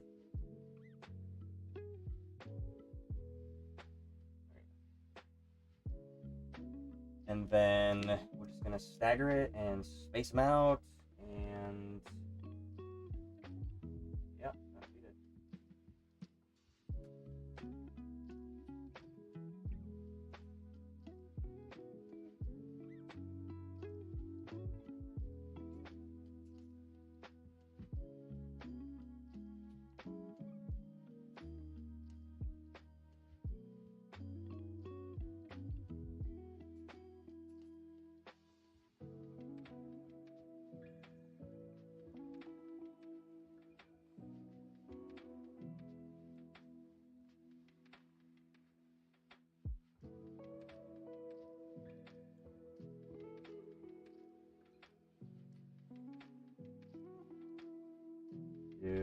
Oops, just all drawings.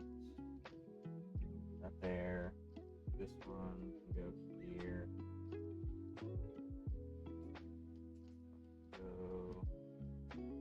here. This one can go here.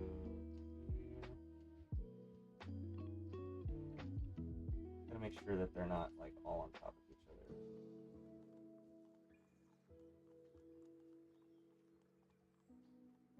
Okay, let's see how that looks. I think it'll be funny.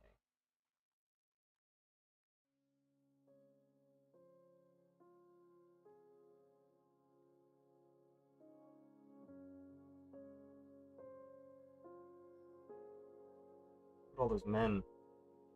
Yeah, I think that works. I think that's pretty good spacing.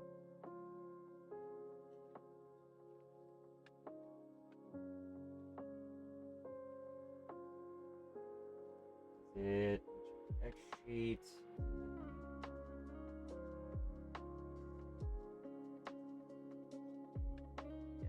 5, 6,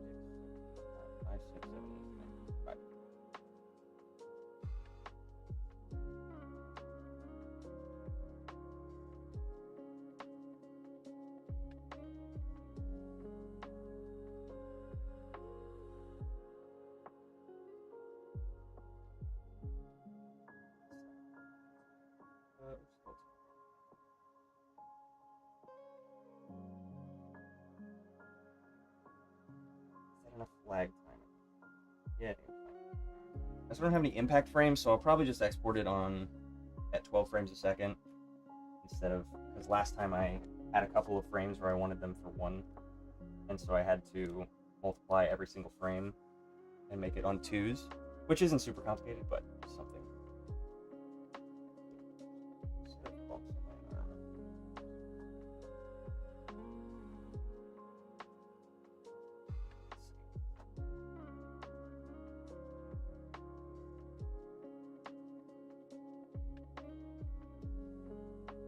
Nice. Okay, I like that spacing. That's good. Okay. I don't want to cheat. I don't want to pause it while I'm thinking of what to do next. But I do also kind of want to cheat. What do I do?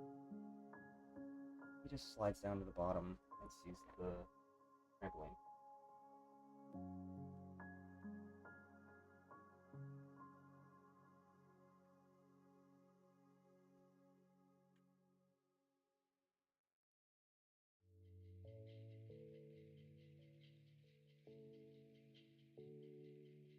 And we'll just do a camera move, and I'll just have the trampoline off screen here.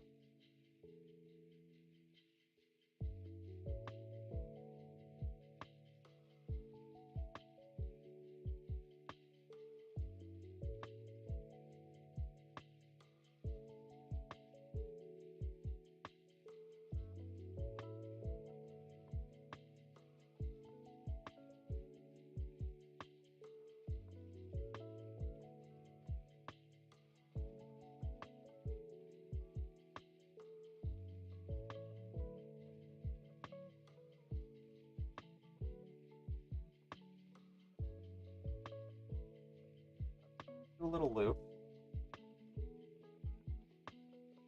Actually, what I will do is top layer. Great.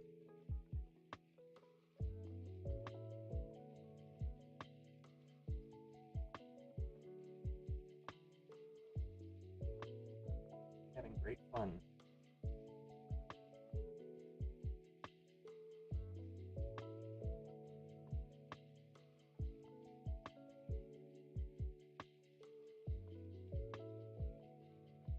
I don't know why I imagined him being German.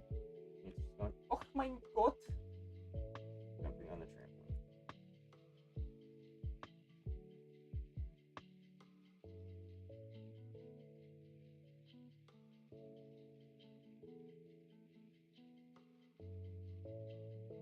I'm having so much freaking fun on the trampoline. It sounds like.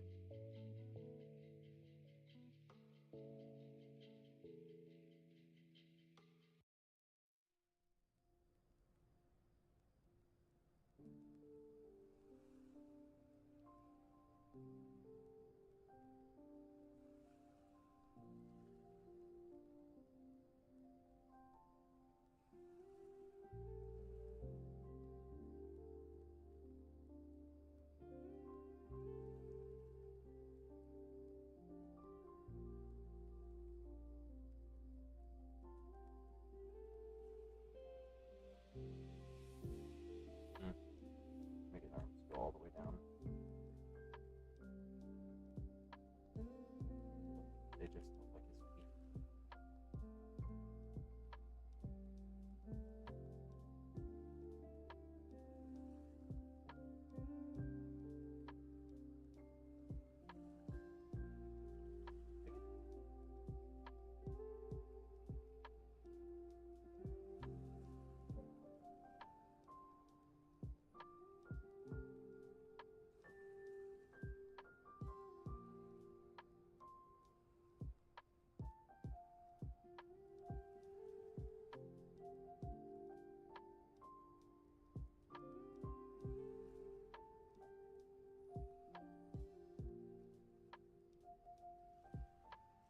I don't know if I even need the in-between.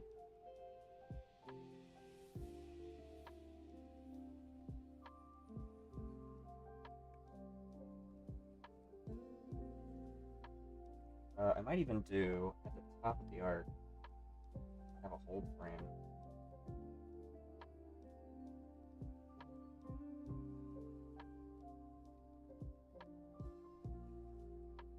I guess then that does work for the, it's spaced out too.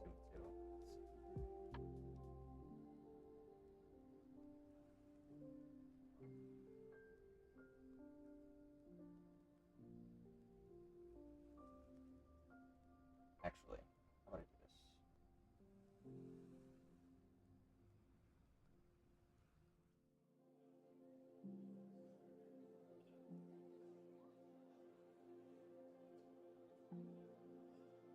Cheat.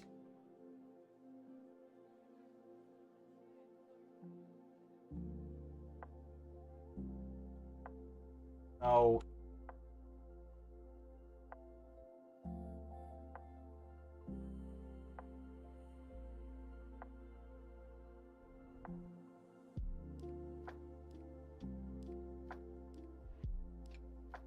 I don't know why, but he looks like Dracula from Hotel Transylvania with those lengthy limbs. And on the down, I'll just do like a...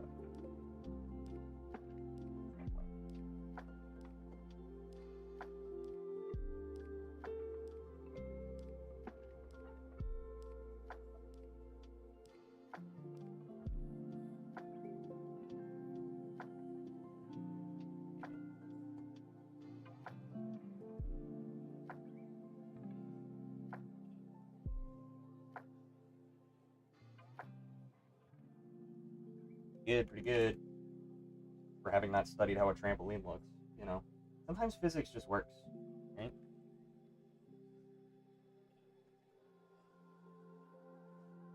Okay, and then we'll do this freaking guy, sliding him.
Two minutes.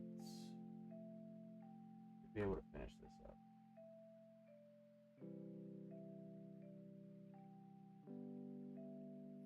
I will probably dip out.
Camera.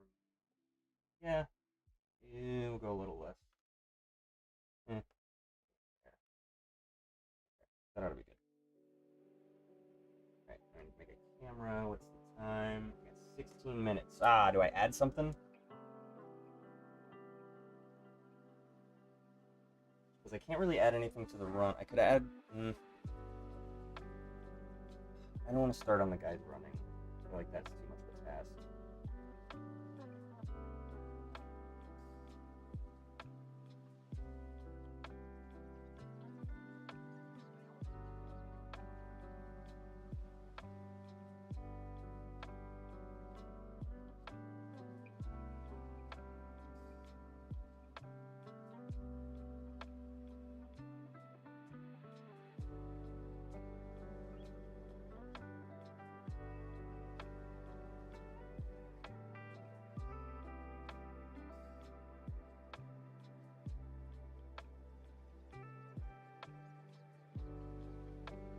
To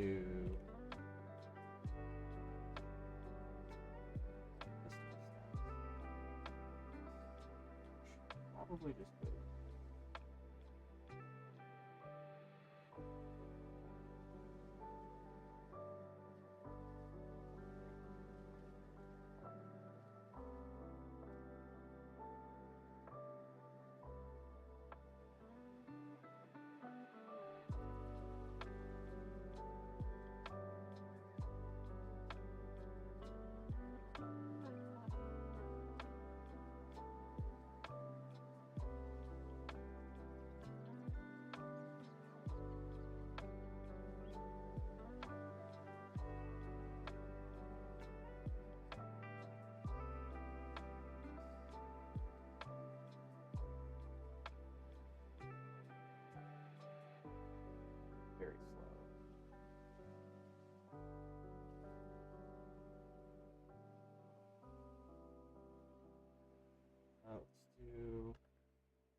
Oh, we can do keyframes. Okay, do that.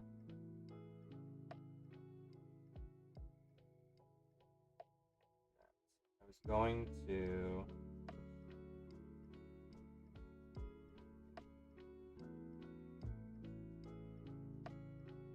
I moved the full drawing, but if you move the whole drawing, then it moves every single frame. And I forgot that this is on a layer that has several different frames. So, something to consider to be sure.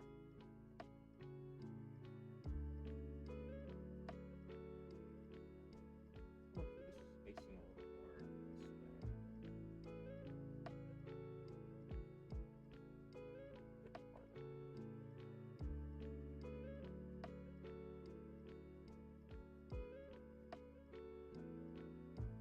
But not including this. And this is kind of why sometimes I'll do stuff off the screen, because then if I do end up having to draw in those parts because I move these frames afterwards, it's not a hassle. This one might be sliding.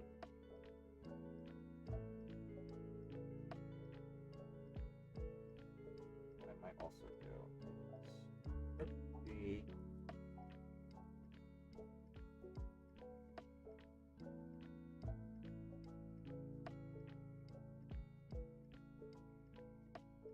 I can also move the trampoline. Move the trampoline a little closer. How do I do that?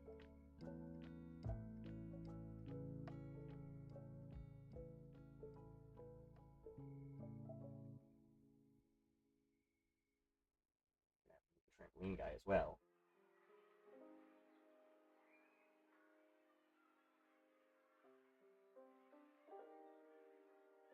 There. Just in case I keep that keyframe, and then background.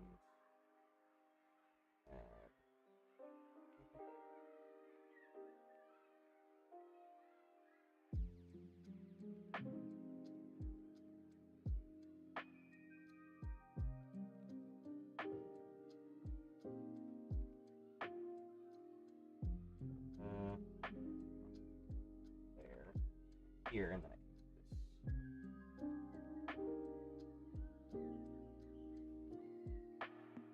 Oops. Gotta center it on him. Forgot. Nope. One off screen.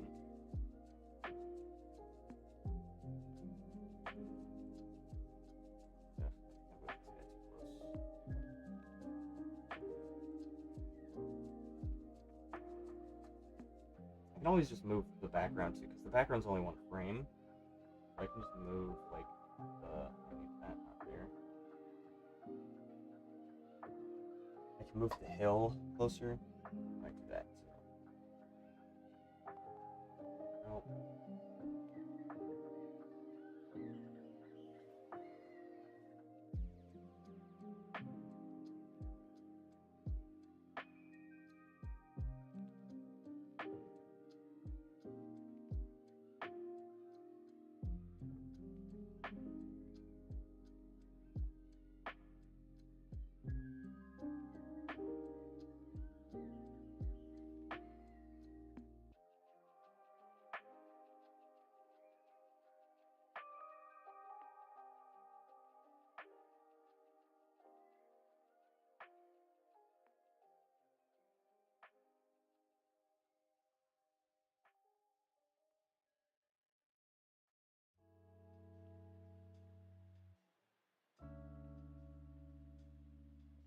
We'll move.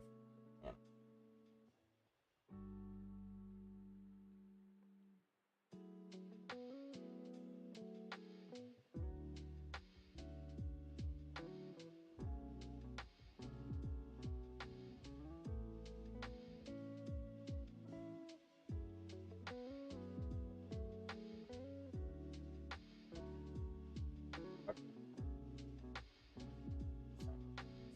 I have 8 minutes.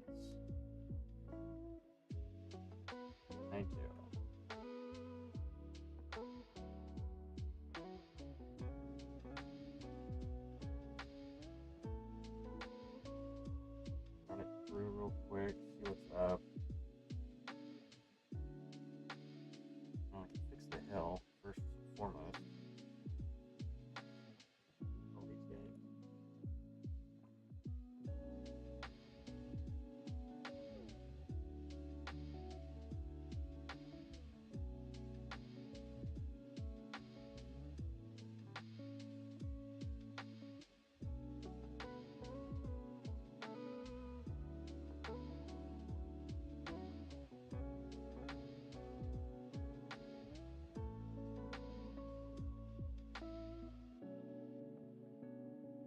I don't know that I need to add anything. I think it's a full thing. Like I could clean up some of the poses and stuff.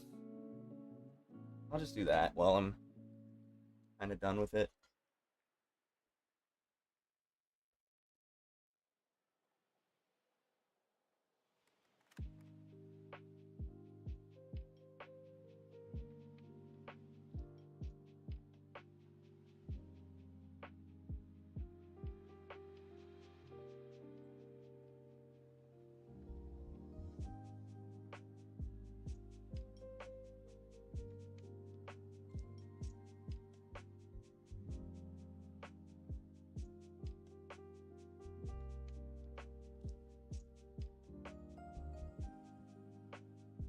Uh,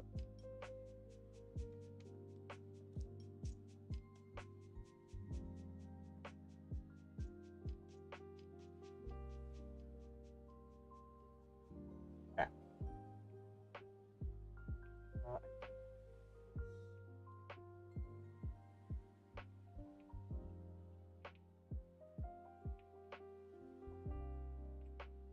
to do hair effects, to do hair.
dust effects.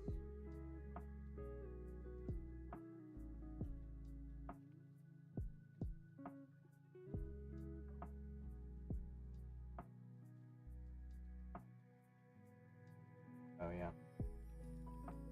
Oh, the rest of this limb.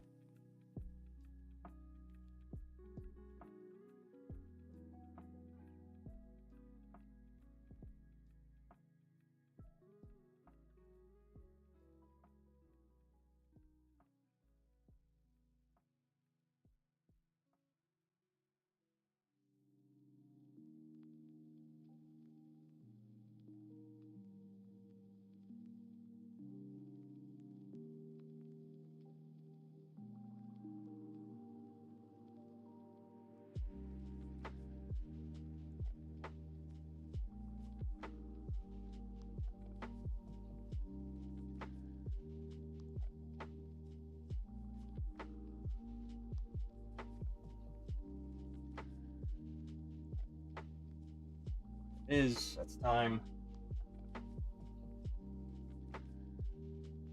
Okay, 2 hours. File this. Well, render it out. And then, yeah.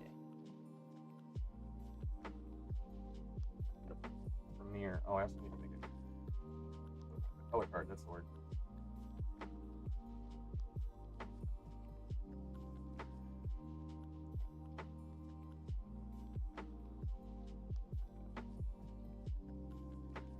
Okay, see how this looks. Real quick. Any final touches I can do?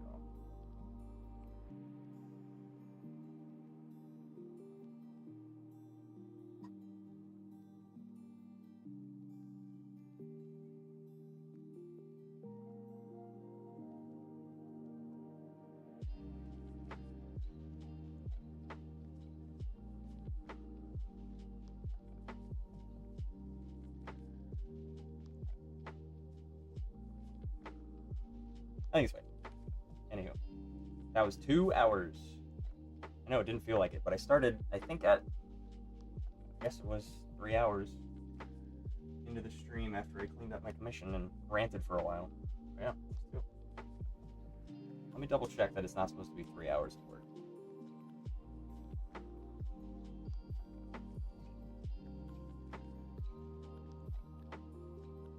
Double check, day 6, sequence, 2 hours. Cool. Okay.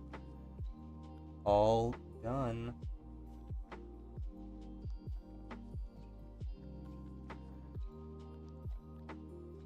Did you finish what you were working on for the monthly?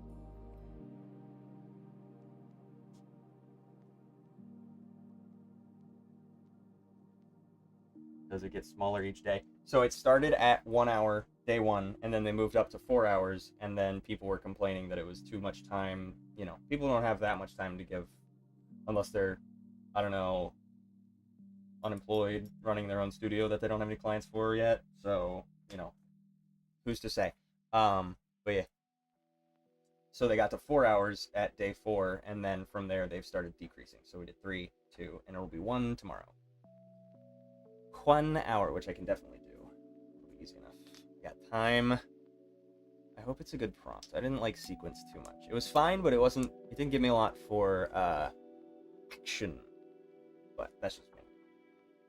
I feel like action has a very specific flavor to it, and so I need to practice it more because it's a very specific language to itself in that I think the new soap is bothering my skin. Anyway, I think that action, in learning that language, there's like certain shapes that you can really get, like triangles, squares, circles, like they just have a way of conveying themselves. I need to get better at smear frames and where to put those, how to accentuate them. I think I've been doing okay. I think the scythe one was okay. Reaper. But I'll see what's up.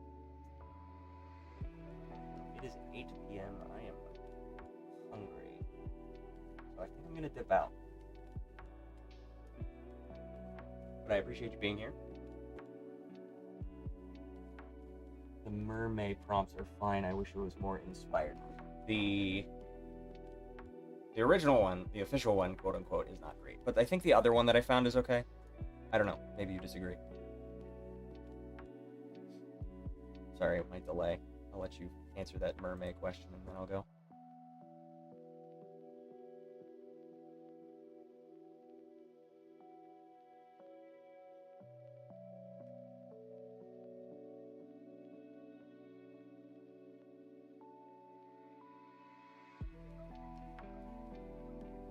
Second one is fine. Okay, so the first one is just trash then.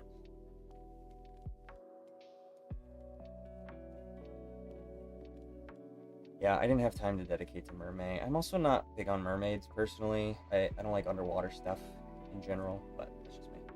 Mostly fish and something interesting. Yeah, the first one is just like, oh, what the fuck is that? Just draw Little Mermaid. What do you think people are gonna draw for mermaid? Whatever. Anyway, thank you for being here. I appreciate you giving me your undivided attention. Hopefully you learned something. If you didn't, you better tune in next time because you definitely will then. Thank you for being here. I will see you next time.